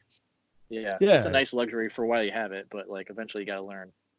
Yeah. Like you got to have a shit rag or leaves or get fucking or used to it. Or a bidet. I'm telling you, man. I'm telling you. But yeah, the public's fucking dumb all the time. That's that's not a revelation. But that kind of thing actually doesn't surprise me that much, because all it takes is one person. All it takes is a few people to go out and buy out toilet paper in a store, and then a few other people hear that a store got bought out toilet paper, and then it's just game theory. Because then most people aren't thinking, oh, I need this because of the coronavirus. They're thinking, I better buy some toilet paper before it gets bought out. So it's just that's not super surprising to me. It's I really wish that these grocery stores would like put a fucking end to this and stop people from like panic buying stuff. They do. I mean, like my stores don't let you buy more than 3 pieces of paper products anymore, or 3 pieces of like cough and flu. Like they have signs on there, they won't let you check out with. Right, but that's like 6 weeks into this whole insanity, right? Yeah, it was started after like the second week, but yeah, I get your point. Yeah. The thing is though, like you can stop one person from buying it all, but if 100 people come in wanting a thing of toilet paper, what are you gonna do? Tell them they can't buy toilet paper? No, I'm just saying you can't. Like, I'm just saying when Karen goes in there and is like trying to fill up 3 shopping carts. Yeah. Full of you can prevent her from buying all of it, but when everybody wants toilet paper, you can't. I don't know what. I think a lot of stores did that. Like I know everybody does want. Costco here had a limit. I mean, Costco here you couldn't buy more than one. I think it was one thing of toilet paper per person. But I think what a lot of Costco's were doing was like, here's your cart, here's your 1 package of toilet paper you're allowed. Go buy your other things. You don't even go back to where the toilet paper is what some Costco started and Sam's Club started doing. So no one would like run and fight each other. That's actually pretty smart. Yeah, that is. Yeah. Like they should be doing that. All that to say, like that actually doesn't, to me, that it's dumb. I get it, but it doesn't surprise me because it only takes a few really stupid people to go out and scoop up a bunch of toilet paper, and that'll just spread like wildfire. Because all of a sudden everybody's like, oh wait, I better buy some before it's all gone. It only takes 30,000 Bolsheviks to take over the Soviet Union. So 30,000 stupid people can cause a run on toilet paper. So allegedly, I heard Wuhan is actually like one of the biggest producers of toilet paper for so apparently there was like a shortage of toilet paper for a minute when Wuhan was like closed down. Oh. And then like the news picked up on some like in like one store going crazy for toilet paper because they heard about this and they're like, oh, they're buying all the toilet paper. And then to your point, Andrew, it just spread like wildfire, and then it's an exponential. Yeah, because I think if you stopped the average person buying toilet paper and asked them like, why are you buying this? They'd probably say, because if I don't, it's all going to be gone or something like that. And they might not be wrong. Yeah. But the problem is when everybody does that, you're exacerbating the problem when you fucking fill your fucking shopping cart. Do you care? Because like most people, you shouldn't even care about toilet paper when it comes to an emergency. You do not need toilet paper in a fucking emergency. This video is brought to you by Charmin. Or yeah. Hygiena. Yeah. Dude, I'm telling you, I Not think sponsored. everybody, the next rush should be on portable bidets. We should try to make that a thing. I might buy We one. should try, dude, I'm telling you, I don't know why I didn't buy one. They probably, I don't know when they started making them, but if I would have known how amazing they are, I would have bought one years ago. So I definitely when I started using field wipes, like out in the field Yeah. from, taking a poo, Yep. I definitely got to a point where I couldn't use regular toilet paper anymore. Oh yeah. This is You my don't feel pinkies. clean. This is my pinkies up moment, but I started Dude, buying I was the flushable same way. wipes Oh yeah. and just carrying them around with me. Yep. Dude, a lot of it's funny you say that because I think a lot of Army dudes are like that, because you use them once out in the field and you're like, oh wait, this is better. This is actually better than toilet paper. way better. Yeah. So I don't want to call anybody out, but John Haynes was like that, and I was like that. Pinkies up. Yeah, I don't even know if I use the flushable ones.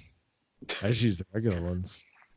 So you're the one clogging up the fucking Yeah, I don't care. sewer systems.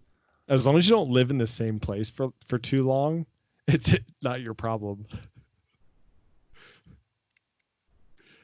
But yeah, like wet wipes are amazing.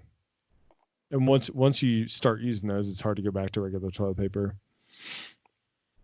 Yeah, Who's I it? ran out because of this whole apocalypse thing. I haven't been to the. Did you? Yeah. You gotta I'm be actually careful, on though, my because last some roll wet of actual wipes- toilet paper now. Some wet wipes, though, if you're not careful, some of them have like chemicals in them that can be like really harsh. So they make some that are just water, that are specifically just for replacing toilet paper. Those are the best, I think. What chemicals would be in it? Because I They have some, actually like did- light alcohol, right? Yeah, some of them. So it depends. Some of them have like fragrances. They have like different fragrances. They have a lot. Some of them have a lot. There's also a chemical they put in them to make water cling to them. There's this weird chemical. I forget what it is, but they like coat the wipe in this chemical that makes water cling to it. And that can be harsh on like sensitive skin, like your anus. Because at one point I actually got like deep into researching what the best field wipes are. That's how I learned this. So some people will have like bad reactions to some wet wipes, but something to keep in mind. Maybe I was just so happy that my, butt felt good that I just didn't notice. Well, it's also nice in the field. I think a lot of military guys use them because you're That's also what I not mean. showering. So Right. like it's also kind of like a little bath. You can just kind of Yeah, that's what I mean. Yeah. So That's funny. But then once you realize how good it feels, you're like, I could do this always. And it's the same thing when you switch to Hygiena. It's the same thing. You're like, oh wait, this is superior. So do you just take that in public with you now? Just put that in your backpack and just, I should. whatever you need. Probably has fecal particles on it, so I probably shouldn't be like waving it around. Can you put should it probably just like wash put it in the Nah, dishwasher or I'm just something? kidding. I washed it. It doesn't, you don't get it that close to your butt. It's like, it sprays pretty far. So you just kind of like get it in the general area and then you can kind of spray, clean everything off. And then I just rinse it off and I'm done and throw it back in I keep it like on the outside of my backpack. It's not a big deal. It might be Human fecal matter, but ingenuity. it's my fecal matter, so I don't really care. That's Yeah, false. It can it's get you genius. sick. So Oh yeah, I know. it's literally filled with bacteria. It's the number one reason. That's half of people what get it is bacteria. Yeah. Or no, I'm sorry, it's the number one people get sick outside, like in the outdoors, fecal matter. Yeah. So okay, so I think my position on what we should do is advise anyone over like, especially over like 70, probably. From the data I've seen, I think 70 is probably the right number, maybe even 65. I was gonna say to- 60 or 65, I think. Yeah, I think I believe the death rate, again, it's hard to know yet because we don't have good testing. So at worst case scenario, our numbers are too high. Best case scenario, our numbers are, I'm sorry, worst case scenario. Yeah, best case scenario numbers are way too high. And it's at the fatality rates are actually way lower just because we don't know how many people have it. Yeah. Yeah. But the data I've seen, it seems like the people who die the most are like in their 80s. But yeah, let's say like, okay, 65 and up, be careful, quarantine yourself, have people bring you food. Don't go out to Costco. Don't go out like to, public events, stuff like that. And then if you have like serious health problems, do the same thing. Like reach out to your family, your friends, have them bring you, or use Amazon, like order food, like stay in your house for the time being. And then everybody else, like get back to work. I don't understand why. Let's say, okay, a healthy 25-year-old goes to work, gets sick, gets their coworkers sick. And then what? I mean, they go home, they recover, and then they go back to work, right? I don't understand. I don't understand why a 25-year-old should be quarantined.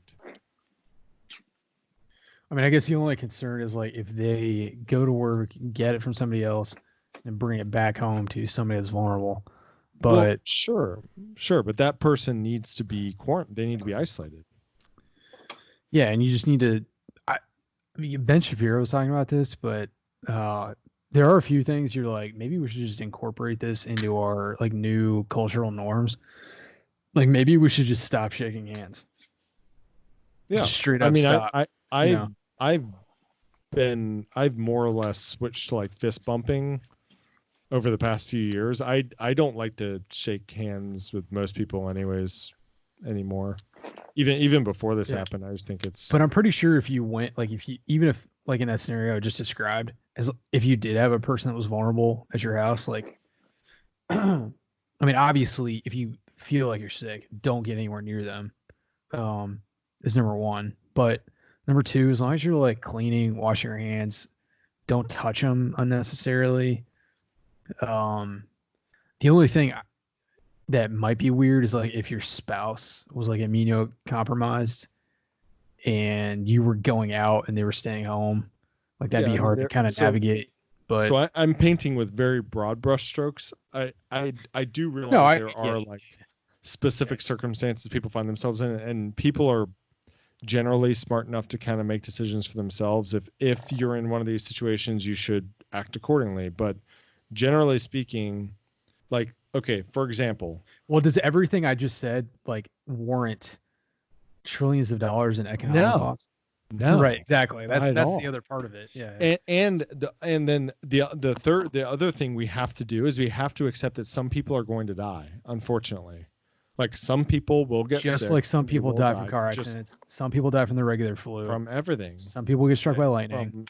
From heart attacks, or that's not a good example, but the flu. Well, Dave Smith, whatever. Dave Smith was pointing out another example that, frankly, is kind of decisive on this point, which is swimming pools.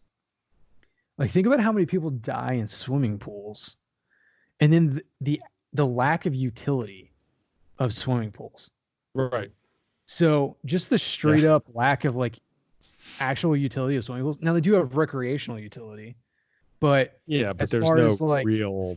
Yeah, they're like basically for fun. Yeah, if we eliminated swimming pools, you would save life. I think it's seven children a day in the U.S. Life would. It might be more. Yeah, like life would totally go on if we didn't have swimming pools. Now, okay, the swimming pool industry would go away, but you would have to balance that with now we don't have the number of people that drown. Like you would balance that against the number of people that don't drown anymore. So, I've actually used this. What's happening? I had to switch my headphones. Oh, okay. So that was me. I actually used that exact example years ago because I was arguing with one of my friends about. I think it was about guns. I believe it was about guns, and he was basically appealing to emotion and saying, "You don't. What is this noise? What's happening?" Is there like, I don't know, whatever. He's basically saying like, oh, well, you don't care about children because you don't want to get rid of guns. And I made almost that exact same. I looked up the number, but let's just say it was 7 kids a day die in swimming pools. It's something like that in the U.S. So I said, well, if you don't want to ban swimming, you don't care about kids. It's not a fair argument because it doesn't make any sense. Because there is a balancing act. Like there's a cost benefit analysis. And it's hard to say it, but like you have to accept that people will drown. Yeah, I If you mean, want- balance like the way people behave.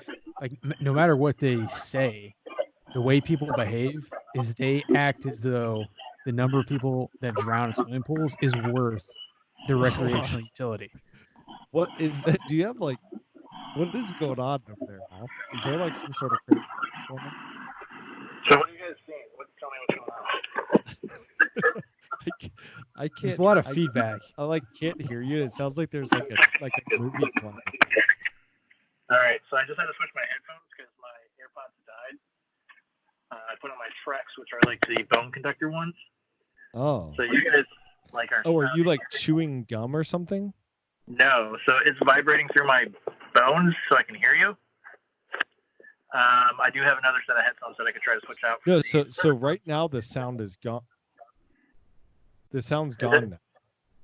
But it was Okay. like, yeah, it sounded like there was like a movie playing in the background or something. I couldn't tell what it was. It was super.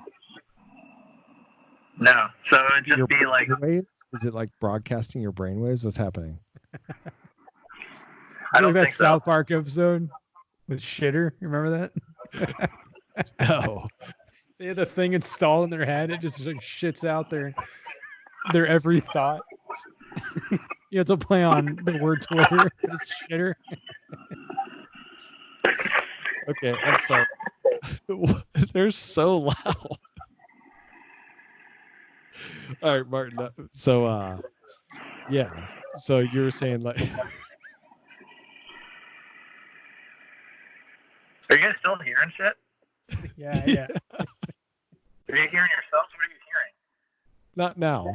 Now I don't hear anything. Maybe it is like a feedback loop or something. I don't know. I'm not Let me sure. go get my other headphones. All right. This is an issue. It's so distracting. Is it coming through on yours as loud as it is on mine? Yeah. Yeah. Okay. It's like I was having a hard time hearing you. What? I felt like Al, I know you're still there. I felt like Al was like playing a prank on us. He's got like a boom box next to his phone. As you can tell, Okay. ladies and gentlemen, this is a really professional operation we got going here. Yeah, it's high class. High class. There we go. There we go. Way better. So much better. All right, Martin. Yeah, what were so you saying? I was saying that the way people behave, no matter what they say, but the way people behave is that they think whatever recreational utility we get from having swimming pools is worth the cost in lives of people drowned.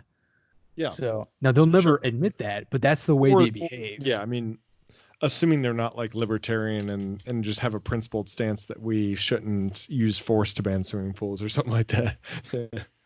I get your Better point. given that's like, 3% of the population, Yeah, probably not. and they're all dudes with beards, neck beards. Yeah, plus more in Southern. But that's Yeah.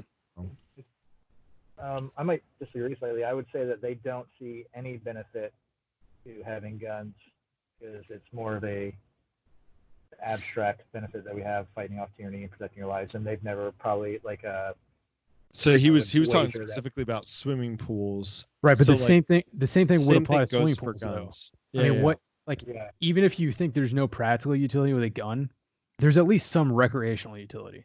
So the metaphor is the exact same. A swimming pool only has recreational, and maybe physical fitness too, but recreational and physical fitness utility. And so the way we behave is it's worth the cost of the people drowning in them. Yeah. So if you're going to use in the the same way logic, that pro-gun people regardless of what they might say, the way they behave is whatever cost guns come with, they behave as if it's worth having them is worth that cost. Okay. Which I agree with. I agree that it's worth the cost. I mean, it does cost us something. You have the occasional mass shooting or whatever, but it's. But the way that Dave Smith was saying it was like this whole like ludicrous idea that like, Andrew Cuomo the other day where he was having some press conference, he's like, if our measures save one life, it will be worth it. I mean, that's obviously ludicrous to say that everything was worth one life. And that's when Dave Smith brought in the whole. Did he actually say that? Yeah, he said that. People often say that about guns. It's so nauseating. It's like, I mean, I don't even think Andrew Cuomo thinks that. He does. I bet if you actually like got him off camera, he's like, well, of course, if it was only one life, we've been doing this. Yeah, but you can't spend $2 trillion to save one life. It's just. But he doesn't want to say that for some reason. I don't know why. He doesn't want to admit that on TV. And it's like, shouldn't a leader like Andrew Cuomo admit that, hey, we're balancing costs here? We're balancing. I mean, let's talk about Donald Trump. I mean, he won't do it either. And I think he's more concerned about getting reelected than about making tough decisions right now. He's not doing it. He's not doing it. I thought it, though. Was he? Yeah, he was for a bit, and like even like his thing, he didn't say it in that many words, but I think now he's fearing the blowback from this going like and have everyone having an emotional response to him not taking it seriously enough or well, so yeah, that's true. Yeah, but before I think he was very flippant about it. I think not in a good way. He seemed to be at first. He said things like, basically, it's a Democrat scheme. It's a Democrat hoax to get me whatever to swing the election and stuff like that. And he was not taking it seriously at all. If he would have from the get-go taken it seriously and been like, look, this is a problem and here's what we're going to do. Old people, unhealthy people, quarantine yourselves. Young people, keep working, like keep doing what you're doing. And then set the expectation. Wash your hands and stop shaking hands. Wash your hands, stop shaking hands. This is how many people we think are going to die. This is going to be like a really, really bad flu season. We can't stop the world economy because we might lose some octogenarians. We just can't. We can't go into another depression because I don't know. I believe that he's failing to make good decisions because he's worried about his own reelection. That's my opinion. He's failing to make tough decisions. And that is different from every other politician. How exactly? It's not. I'm not saying he is. So I think that if anything, I would have my one hope I guess the one redeeming quality of the DJT is that he is different from other politicians. And so I would, if anybody could step aside and be like, you know what? I don't care if I get reelected. I'm going to make the right decision here. I'm going to make the right call. I'm going to make a tough decision. I'm going to be the Winston Churchill who gets booted out of office as soon as the war is over. But I'm going to do what I think is best. And let's see how this goes. If anything, I would have expected him to be capable of doing that. I don't think he is. So I think my point of view, he's been incapable of sticking to one approach because, to your point, he was very flippant when it came out, but then it was serious. He's like, all right, this is serious, but we're not going to cripple the economy. We're going to open up by Easter, and that's an important date to me. Like he said, like he didn't give a reason, but I think it was because like any longer than that, and he really risked getting into a depression. But he was like, Easter's important to me, but literally said that. I don't know why. Well, he even made me nervous when he was as flippant as he was in the beginning. It made me nervous because I knew that it risked spinning people and putting people into a spiral, because if he's not at least taking it seriously, then how is he going to be making any good decisions about it? Yeah. But then he seemed to have like we need to worry about the economy and then nuanced opinion about it once he maybe got more information about it. I don't know. I was giving him the benefit of the doubt. I think he just was saying what people wanted to here. Which Well, he kept obviously saying like great. we can't let the cure be worse than the disease or whatever. But Right. I'm not sure how you quantify that, and I haven't heard anybody even attempt to quantify it. I wish RJ was in here because like I would like to ask him about like all these QAnon theories behind COVID. Are there QAnon? So many. What do they? Only Do you know what they think, or do you know kind of the Cliff Notes version? The only conspiracy theory I've heard is that this was a Chinese biological weapon that I don't. escaped out of the lab. No. That's the only one I've heard. There's so many more. So many more. I think so. I'm not saying that's impossible, but my question about that is like, why would you create such a lame biological weapon? That's one. Yeah, it's kind of a it's lame. Not, this is a very impotent biological weapon, and it's hurting everybody. It's not like. Yeah. If people want to say it was on purpose, like it's hurting like the whole. I think it hurt China's image for one. Yeah. And then if it was accidentally, could be. It just seems like a pretty impotent biological weapon. Right. If you were gonna make a biological weapon, why would it be the flu? Another version. Yeah. Why would it be like a slightly worse version of something we already have? It'd be like if the Germans unrolled gas in World War One, but it just made people like sneeze twice. It's like that. This is mildly annoying. Yeah, exactly. Like, wow, this sort of sucks, but it's not that bad. So apparently this is the straw that breaks the camel's back. I can't take it anymore. One too many Gesundheits. So QAnon. What have you heard, Al? QAnon. There is a biological weapons base or center in Wuhan, but really the big thing is the pedophile ring, and this is Trump's time to drain the swamp. They're obsessed with this like pedophile ring, which it's like Pizzagate, like just like expanded into this like a alternate universe, and Tom Hanks has got it, and all these famous people have got it because they're part of the ring, and the pedophile ring also was like sucking out this particular chromosome. I don't even understand. I haven't really delved in it. I just follow a couple of people that like post on it, like, and literally their Instagram stories are like 30 stories every single day. And this people go deep. Yeah, this one guy is a chiropractor, so he's already into voodoo shit. Oh, he's a chiropractor. Perfect. Yeah, I do like getting my back pop though, for the record.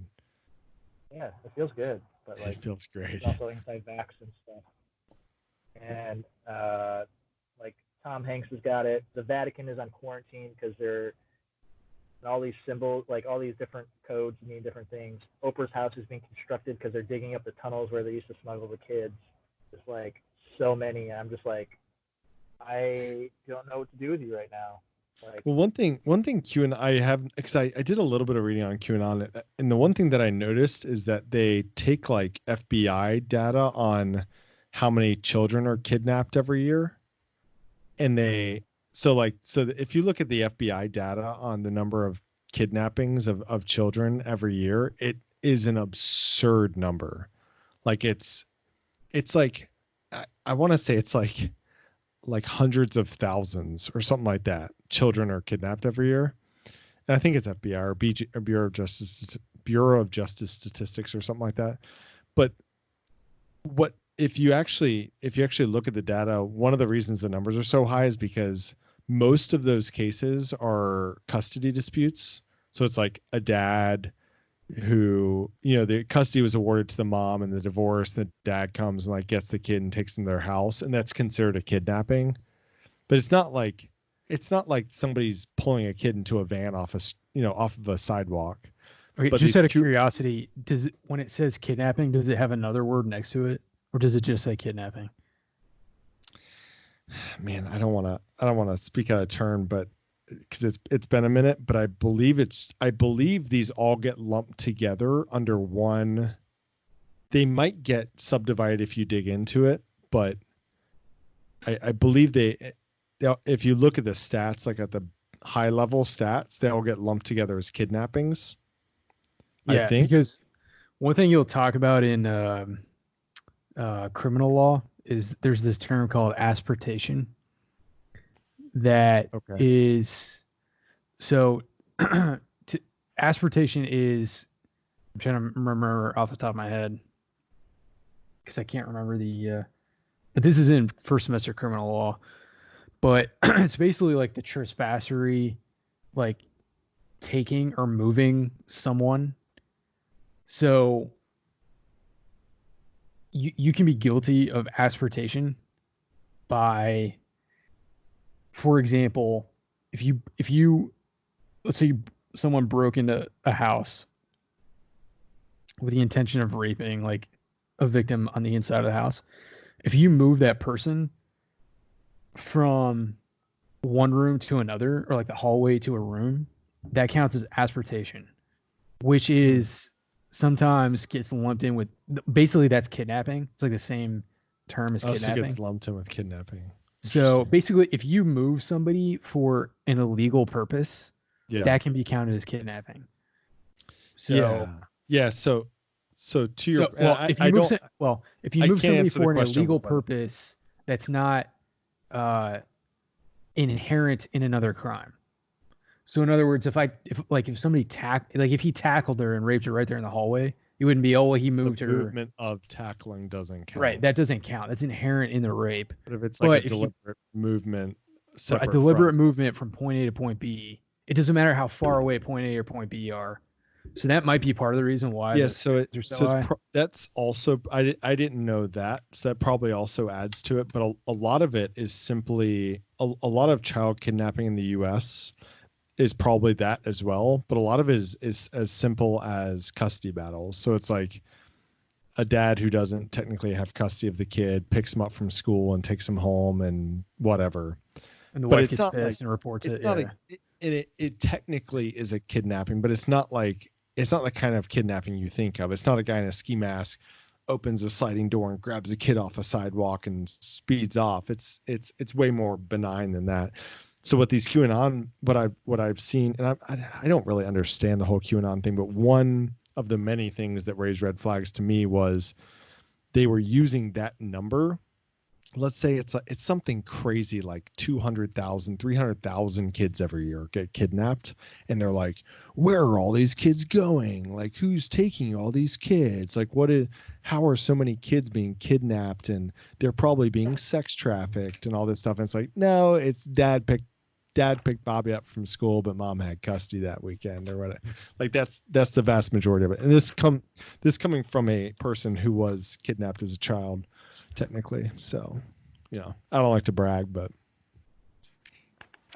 are you looking at that makes you a victim, and now you have victim currency. That's right. So, I am now an expert.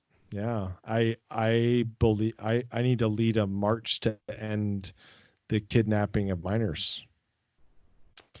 Yeah, so because kidnapping, we need minors to mine coal. Yeah, so I'm looking at my outline right now. Kidnapping, the unlawful confinement and or movement of a victim by threat or use of force or by deception for a nefarious purpose. So the movement of a victim. So that's the common law term is asportation. Yeah. So like a lot of things get lumped into that term that are not. Yeah. Like, so if you move someone, what people think. So if you move someone by deception for a nefarious purpose, that's technically kidnapping. So for example, like the child custody thing, like if you tell the kid, hey, it's my turn to pick you up, and it's not, exactly, that is kidnapping. Yeah, that is. And I think I want to say that makes up, if not like almost all, it makes up like the bulk of child kidnappings in the U.S. is things like that, things akin to something as simple as it wasn't the dad's turn that weekend and he picked him up from school or whatever.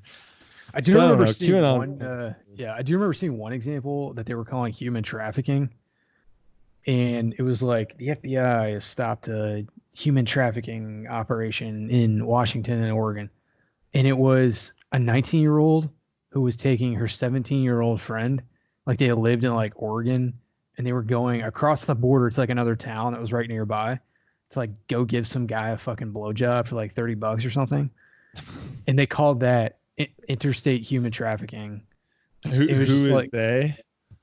The FBI and the Oregon and Washington authorities. So was just like, are you guys fucking serious right now? It's almost like the picture I sent of the TSA when they found those grenades in the guy's luggage. Right. Yeah. And they were like metal. They were inert, like dummy grenades. It's like, good job. You're not wrong. Technically, like they are sort of hand grenades, but thanks for keeping us safe. Yeah. I think that 99% of QAnon's obsession with child human trafficking comes from the misunderstanding of FBI statistics. That's the impression that I get. Like they don't know that most of these kidnappings are not like people actually stealing children. They seem to be under the impression that there are tens or hundreds of thousands of children every year that are being kidnapped and sold into like sex slavery for celebrities or something like that. Yeah. There's going to be a Andrew, I big bet you- event where like they arrest a bunch of like thousands of pedophiles and they're obsessed with, there's like this weird obsession with pedophiles. Well, part of the problem is that when you have that, I mean, Alex Jones was talking about this when he was talking with Joe Rogan. I think the most recent episode they had where he's so like hyper attuned to like skepticism of authority that if he gets even like a whiff of like a conspiracy, like he can't help himself. He has to go down that route because he doesn't believe anything they say. And he's not wrong not to believe anything the authorities say. Yeah. Half the time they're bullshitting. The other half, they're not saying, the whole story. But the problem is, it's like Hanlon's razor, never attributed to malice. That can be attributed or adequately explained by stupidity. Yeah. It's like, it's not always a malicious plot. I don't, Sometimes it's just stupidity. Or it's a small plot. Like there is, but it's just small. And it's not, it's not like a transnational, part of the problem is this whole Epstein thing. Yeah. Like it probably was real, and now they're gonna assume, oh, that was the tip of the iceberg, but that may have been like the whole iceberg. That may have been the whole iceberg. Yeah. So, Yeah. I mean, I'm not like, I don't think they're wrong to be like skeptical of authority, but as Michael Malice says, you swallow one red pill, you don't take the whole bottle.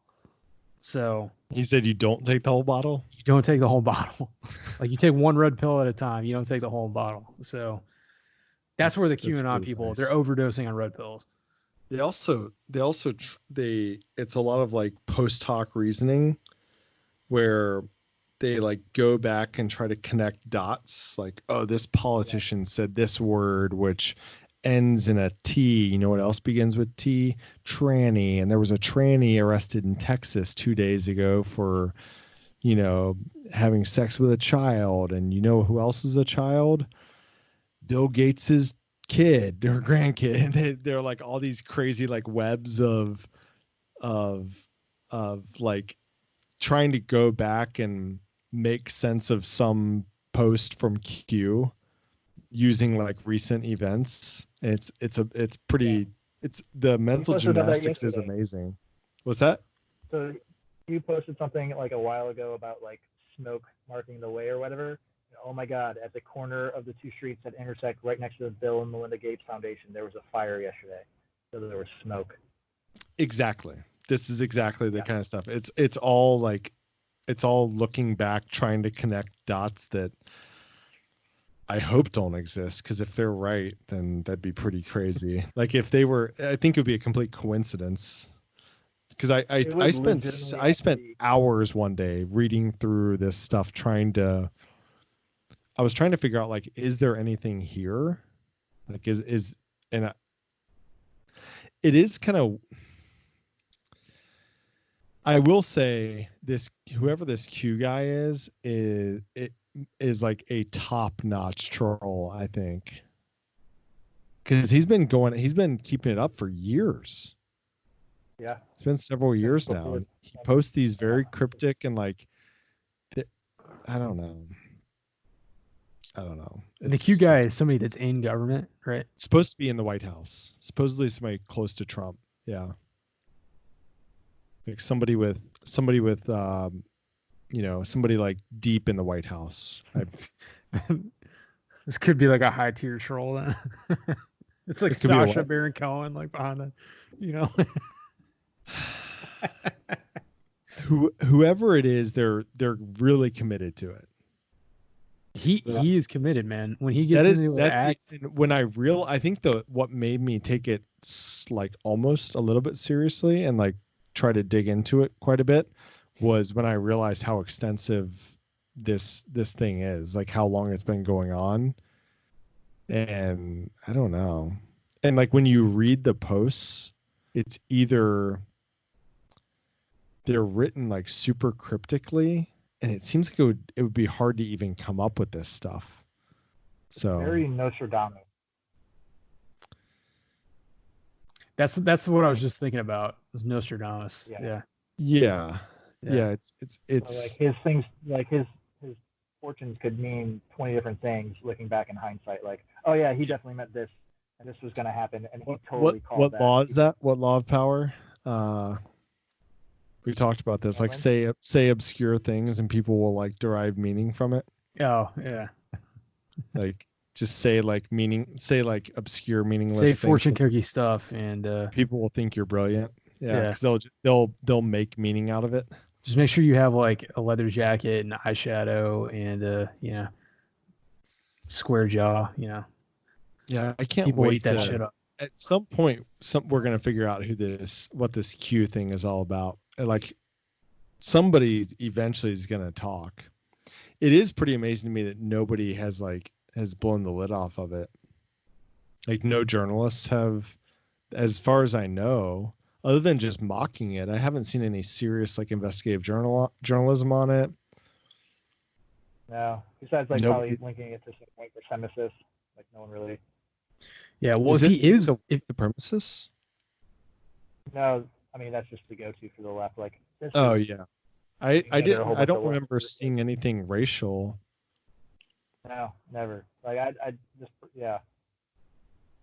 Very. If he is actually inside government, I'm sure he's released some stuff of actual like interesting like journalistic value though. So you'd think some journalists would be on top of it if he's actually inside the right. If he's actually in there, yeah. So I haven't really looked at it. Yeah, Rob sent that link out. And I think I looked at like one thing and I was like, I don't have time to sift through this. That's the problem. It's a wormhole. Yeah. I don't. If you wanted to actually like dive into it and try to understand all of it, it would take all day, every day, like trying to make sense of it. It's pretty insane. This is a total 100% tangent right here, but the whole like looking back and connecting dots that aren't really their thing. Yeah. So my one like guilty vice is, well, I don't know if it's my one, but one of my guilty like vices, I just eat up like World War II. Well, I mean history in general, but especially World War II. Yeah. And there's so many people that do that with, what's up? I had no idea that you were into World War II. Oh, really? Yeah. But your sarcasm threw me off for a second. No, but like people go back in like the last like 6 months or so of World War II. They connect things with the Cold War, but they look at it. They look at those events in like the last 6 months of the war, knowing that the Cold War eventually happens. Yeah. And then they're like ex post facto filling in motives and, theories about what people are doing. And I'm like, you can't do that. Like they weren't in the Cold War in the last 6 months. They didn't even know the Cold War was coming. Yeah, they didn't know it was a thing. They're all focused on defeating Germany and Japan, which by the way was not guaranteed 6 months before the end of the war. So, especially not Japan. Germany was a little bit more, Yeah, Germany was it was the writing was on the wall for the Deutsch, but for the Japanese it wasn't as obvious that it would be even really feasible to really defeat Japan. Especially with Truman. I don't know why, but for some reason it seems like a lot of these people like bifurcate like Roosevelt and Truman. Like somehow like Roosevelt dying and Truman taking over is like, oh, here's where the adversarial relationship with the Soviet Union starts. It's like that's not true at all. Like Truman picked up the policy of the United States government and went with it. There's no like drastic change in policy or like dropping the nuke. The one I hate is we dropped the nukes to impress the Soviet Union. I'm like that is the most ex post facto rationalization for someone doing that, doing a military operation. I, Victor Davis Hanson has a line, I think it was him, it might have been somebody else, but I think it was Victor Davis Hanson, where he's like, there's an inverse relationship between people who have studied the last 6 months of the island campaigns against the Japanese and people who disagree with the use of atomic weapons against the Japanese. So in other words, like the people who study like like Okinawa and Palau and Iwo Jima and the Philippines, like the fighting that went on, people who know about that are it's like absolutely reaching absolute zero. Like of if you've even read With the Old Breed. Right, yeah. Like more people know about like how brutal and vicious those fights were in the last 6 months against Japan, the less likely you think that dropping the nuclear weapons was to impress Stalin or something like that. But anyway, your whole bringing that up of people going back and connecting dots that aren't there, like that. The last 6 months of World War II, I see people doing that all the time. With connecting dots with the Cold War that aren't there. I think it may be something to do with like it's way easier to look back and connect dots that aren't there than to look forward and try to make sense of what's coming or like try to prepare for the future. So it's like maybe it's like the lazy way to feel smart or something. I don't know. Well, yeah, I mean, but also people forget all the pressure and context that is on that decision maker at the time. Like all that goes away in history. Like you don't remember that Truman was, he's reading about, okay, well, we had 3,000 casualties today. By the way, the Japanese are killing 10,000 people a day in China. We had 3 more ships get hit by kamikazes outside of Okinawa. Even like, to bring it back to like the current day conversation, like when people look back on our reaction to the coronavirus, they're going to do so, generally speaking, with the knowledge of how it turns out, and they'll forget that in the moment we, truth be told, nobody really knows how it's going to go. Like we don't know how many people are going to die, and there'll be a lot of analysis like, well, if they would have done this, then it would have been better. And they just forget that at the time, like you only have so many resources at your disposal and so much information. You just you have to try to make the best decision you can. Yeah, people will probably look back and assume that Trump's actions were much more deliberate than what they really were. And if you're on his side, you'll say they were good. If you're on the other side, you'll say they were sinister, But really, he's kind of flying by the seat of his pants, in reality. No, he shows it. Yeah. It's pretty obvious. I mean, I'm sure he's getting a lot of conflicting advice from like different advisors and stuff about you should do this, you should do that. Yep. And then there's the whole uncertainty and fog of war thing as well. Well, I think he's probably also, I believe that he is relying probably too heavily on his medical advisors. So like this happens a lot, I think, with political leaders when they rely too much on their military advisors. For example, if you rely on your military advisors to solve your problems, you're going to go to war a lot. Because military advisors are always going to want to go to war. Healthcare advisors are always going to want to minimize the health risk, irrespective of not necessarily irrespective of the cost, but they're not going to consider as much the cost. They're going to recommend the best way to minimize the health risk. My guess is that he's relying way too much on them, and there's not enough voices in the room saying at what cost, but this is going to crash our entire economy. You know what I mean? That's at least that's the impression I get. I could be wrong. Unfortunately, because when he gives these speeches, he brings up doctor after doctor after doctor, but he doesn't bring up any economists. He doesn't have anybody talking about whether it's worth how much this is going to cost, whether it's worth the cost. Yeah.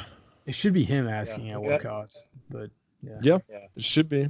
When, But he when needs advisors. Yeah. when you're a hammer, all you see is a nail. So like these, Yeah. these Exactly. the doctors are going to say that. And to be fair, like the way the media storm has hit this, like no one wants to. And when I say no one, it's a generality, but like no one wants to hear from the economists because they're all worried about Mima and Papa. So, Yeah. Or like, How can you put a like dollar other money. value on life? Yeah.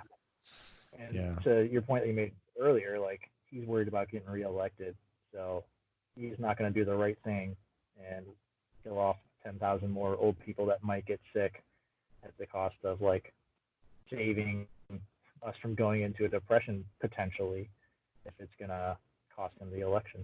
Well, yeah, like it's a good question. How many, looking back at the Great Depression, how many? It'd be interesting to ask people like, how many lives would you be willing to lose if we could have avoided the Great Depression? Yeah. Because there has to be an answer to that. The answer is not 0, and the answer is not 200 million, but it's somewhere. It's got to be somewhere between that. It's got to be there has to be a number.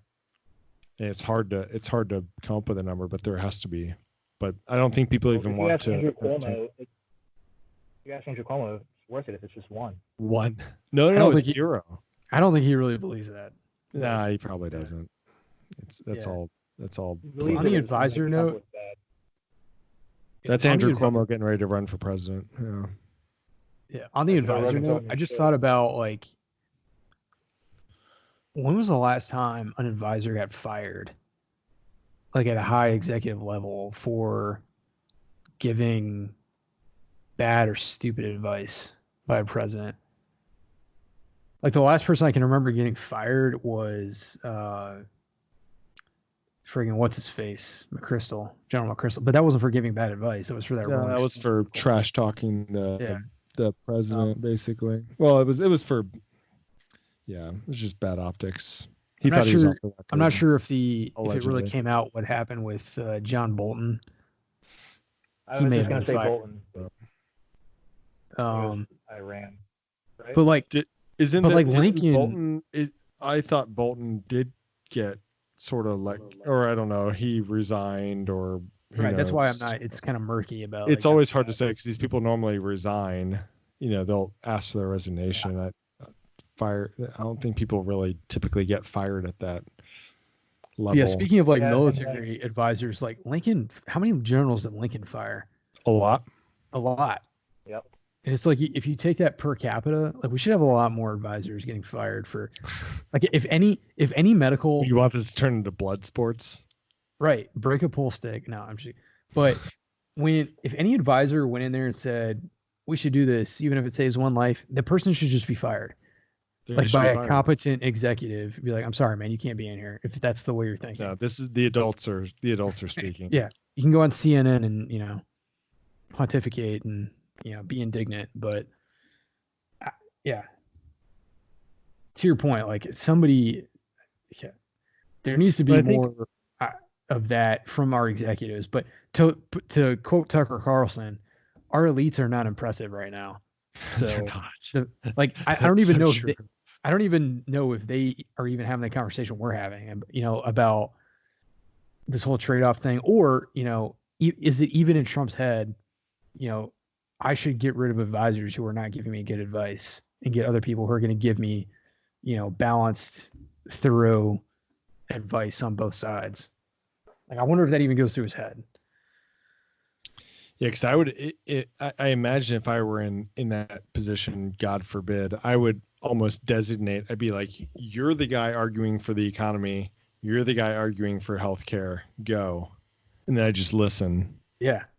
Like that's what he needs. He needs like really smart people. One person totally disregarding healthcare and one person totally disregarding the economy, and let them fight it out, and then find a compromise, and then I guess go with it. Whatever the best compromise is, or I don't get the sense that is happening at all. It seems to be 100% about safety and healthcare, and that's a balanced view of how the world works. Because people need jobs, people need money to pay for basic things.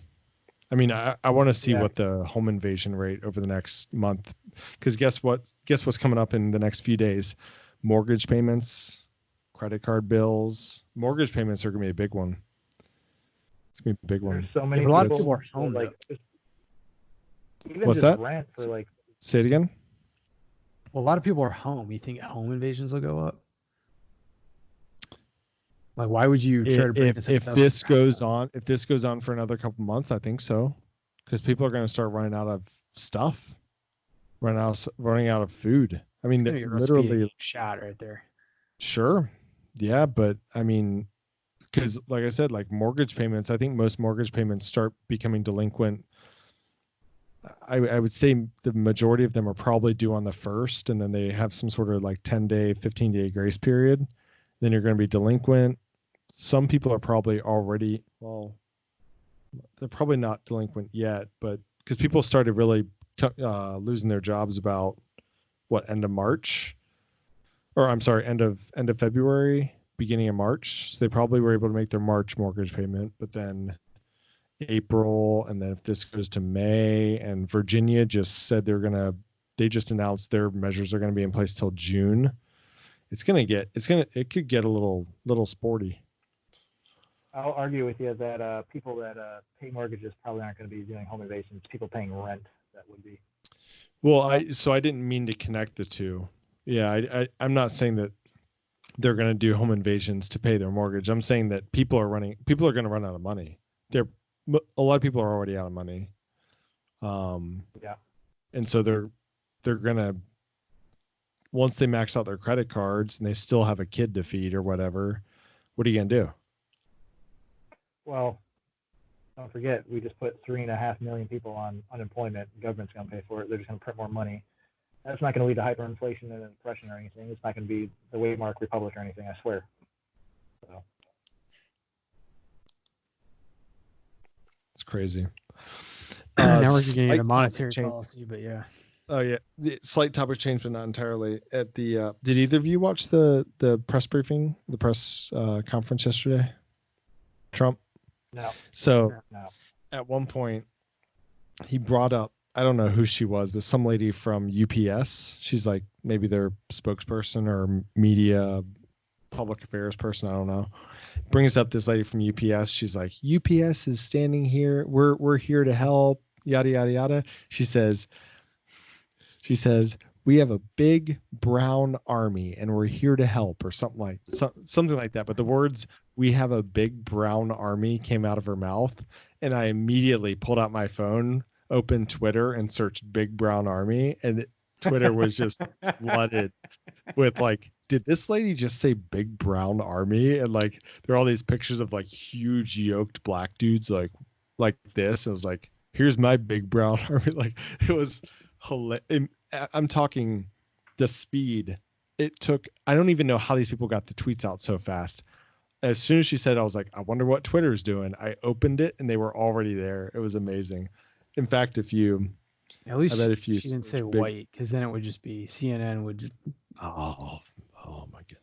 Well, because like UPS has always said, like, you know, what do they say? Like, they always refer to themselves as brown because they were what can brown do for you? Yeah. What can brown do? Yeah. I knew he'd be everywhere. Like that, for example. That was. I mean, the background on that. Huh? I just learned like the entire background on that photo. Tom Segura, the comedian, like did a deep dive, like researched where that photo came from. Oh, really? Hilarious learning. What is that? What is that picture? Oh, that's what that is. The big black dick guy. Yes, I did hear. I didn't make that connection. I didn't realize that. I did hear them talking about that though, because they called the guy's fiance and like, he died, right? Yeah, he died a while ago, and yeah, like everyone's like using this image to make money. I didn't know about him like that being a thing until like a few months ago, because thankfully most of my friends are decent human beings. Don't send me big I black dick. just found out about it like a few days ago, but I didn't realize that was the picture. Yeah. So that's the photo. And Martin, are you aware of like that phenomenon where you just send that photo with that? So you send like an innocuous like link, or like you're talking about something and you send like a link that's like, oh, best gifts to give during the holidays or whatever, and it just, that link takes you to a photo of that guy that Andrew just showed, and he's sitting naked in a bed with a big old black dick, and it's just like, oh, black dick right in your face. So apparently it's a thing.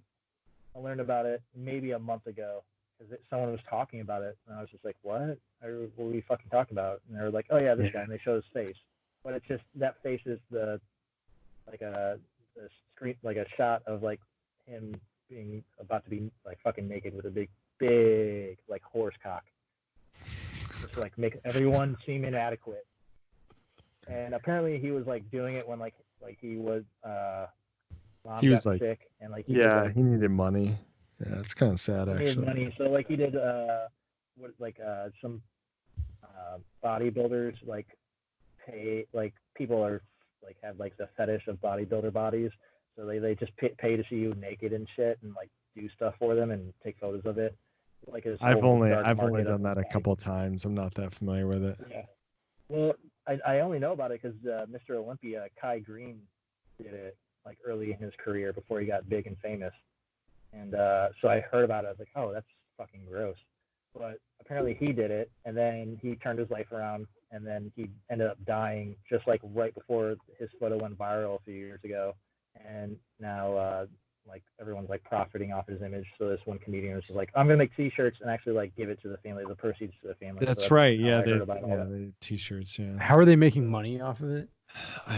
Just making merchandise and stuff and using that photo and just being like, I don't know, like using. I wonder that face and. If you stare at his picture, it's for 5 seconds, it's the equivalent of eating a quarter of a rhinoceros horn. That's what I've heard. Yeah. I wonder if that violates the there's this tort called the right to publicity, and that's immediately where my brain's going here. But he's dead. The guy's dead. Well, so defamation dies with the plaintiff, but I think right to publicity can survive and the estate can sue. I think. We just learned about that. We just learned about that in my torts class. So I'll have to look out right to publicity, see if his estate can. I don't think he has an estate. No, an estate is. I know. Yeah, I'm just kidding. He doesn't need like the Elvis Presley fucking estate, like Graceland or whatever. Yeah. So from what I heard about it, like none of the people involved, like the photographer who took the pictures doesn't really care, except he's asked people to stop using it, but he's like, I'm not going to go after anybody, but I'd really appreciate if people would stop using it. And like his ex-fiance is just kind of like, she didn't even know. I don't think anybody. Oh yeah, she didn't know about it. She found out about like when they contacted. Yeah, that's how she found about it. She's like, no, that's not how she found out about it. She just happenstance had learned about it that same day. Oh, is that what it was? Man, I listened to this podcast while I was hiking, so I was like half listening to it. But you listened to. I don't think. I think the bottom line is like, I don't think anybody really cares enough to like sue anybody. Yeah, but if people are making money off of the image. Yeah, but I don't. Unfortunately, I don't think the guy has like any family or anybody who really cares. Yeah. The fiance would probably be the only one, and I don't think she probably doesn't have the inclination or the means. Well, she'd have to be the heir. Like I think she was. I think she was the ex. I don't think she is. I think she was his. Was she his fiance when he died? Yeah. She was. From what I heard. Yeah, I couldn't remember if it was an ex-fiance or okay. Yeah.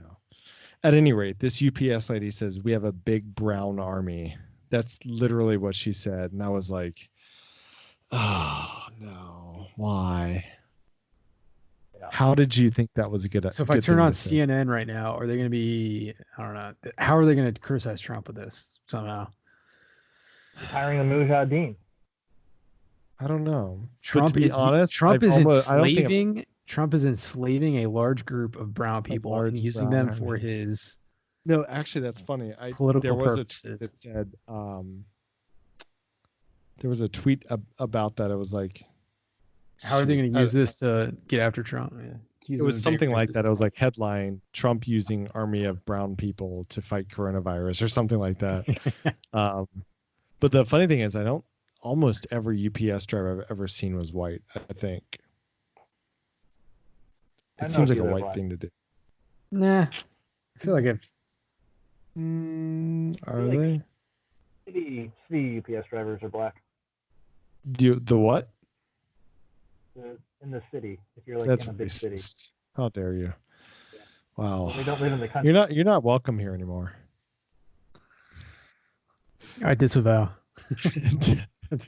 I disavow as well. Alex, disavow. I can't disavow myself. I'm saying true. I disavow myself. I disavow Alex right. on his behalf.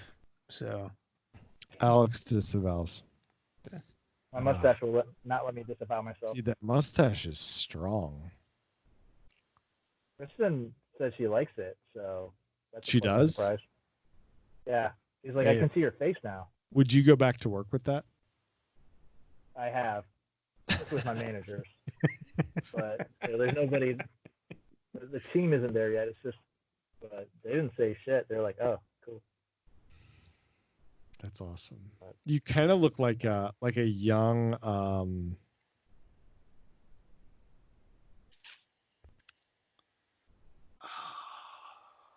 I hope you're about to say Tom Selleck. No, not you don't look anything like Tom Selleck. MMA fighter, old school, fun like Randy Couture? No, not Randy Couture.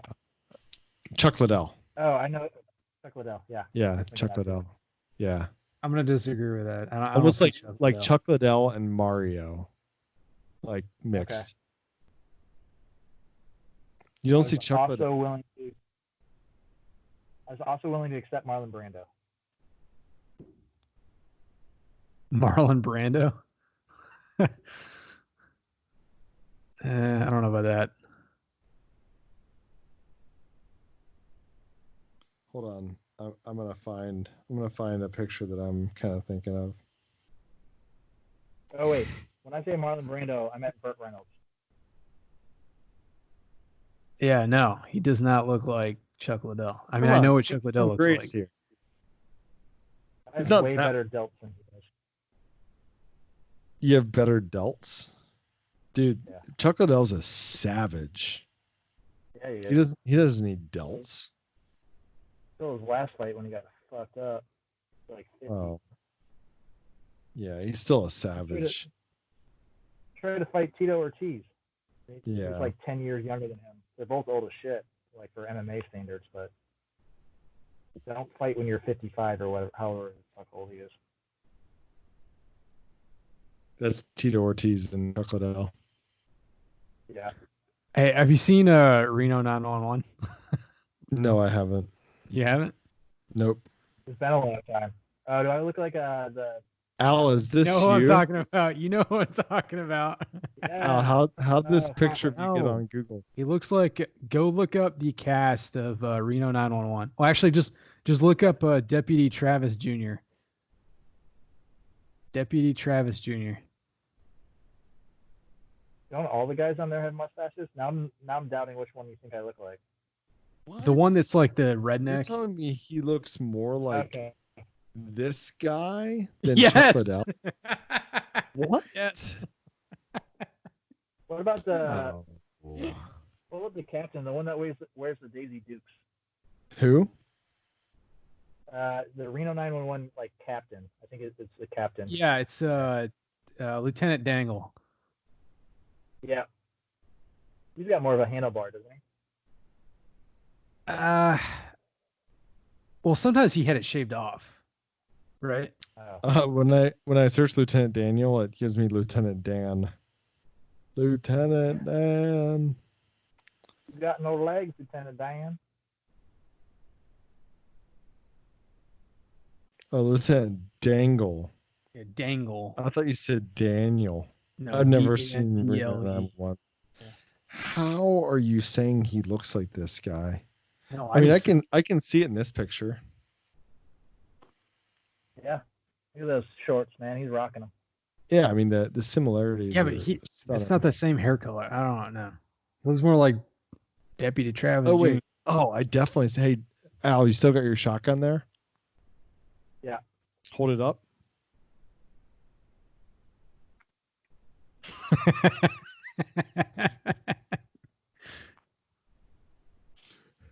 Sunglasses. We need sunglasses. Nailed it. Oh shit.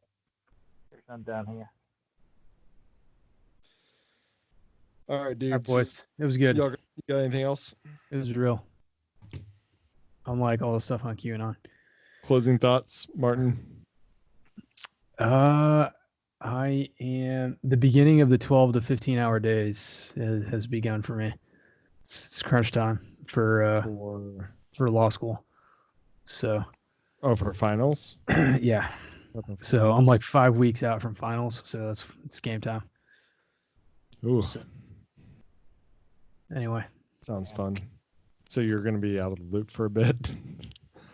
No, y'all will be my only sanity. Like, small window into real, reality. Yeah. So. Well, otherwise that's very unfortunate. Yeah. Very unfortunate. You say monk mode? I'm in total monk mode. But, nice. Yeah. Al? All right. Martin, buy a shotgun. Stay strapped or get clapped. Buy a shotgun. All right, guys. I'll see you later. Yep. Adios. All right. All right. Bye. See you guys. Good talk.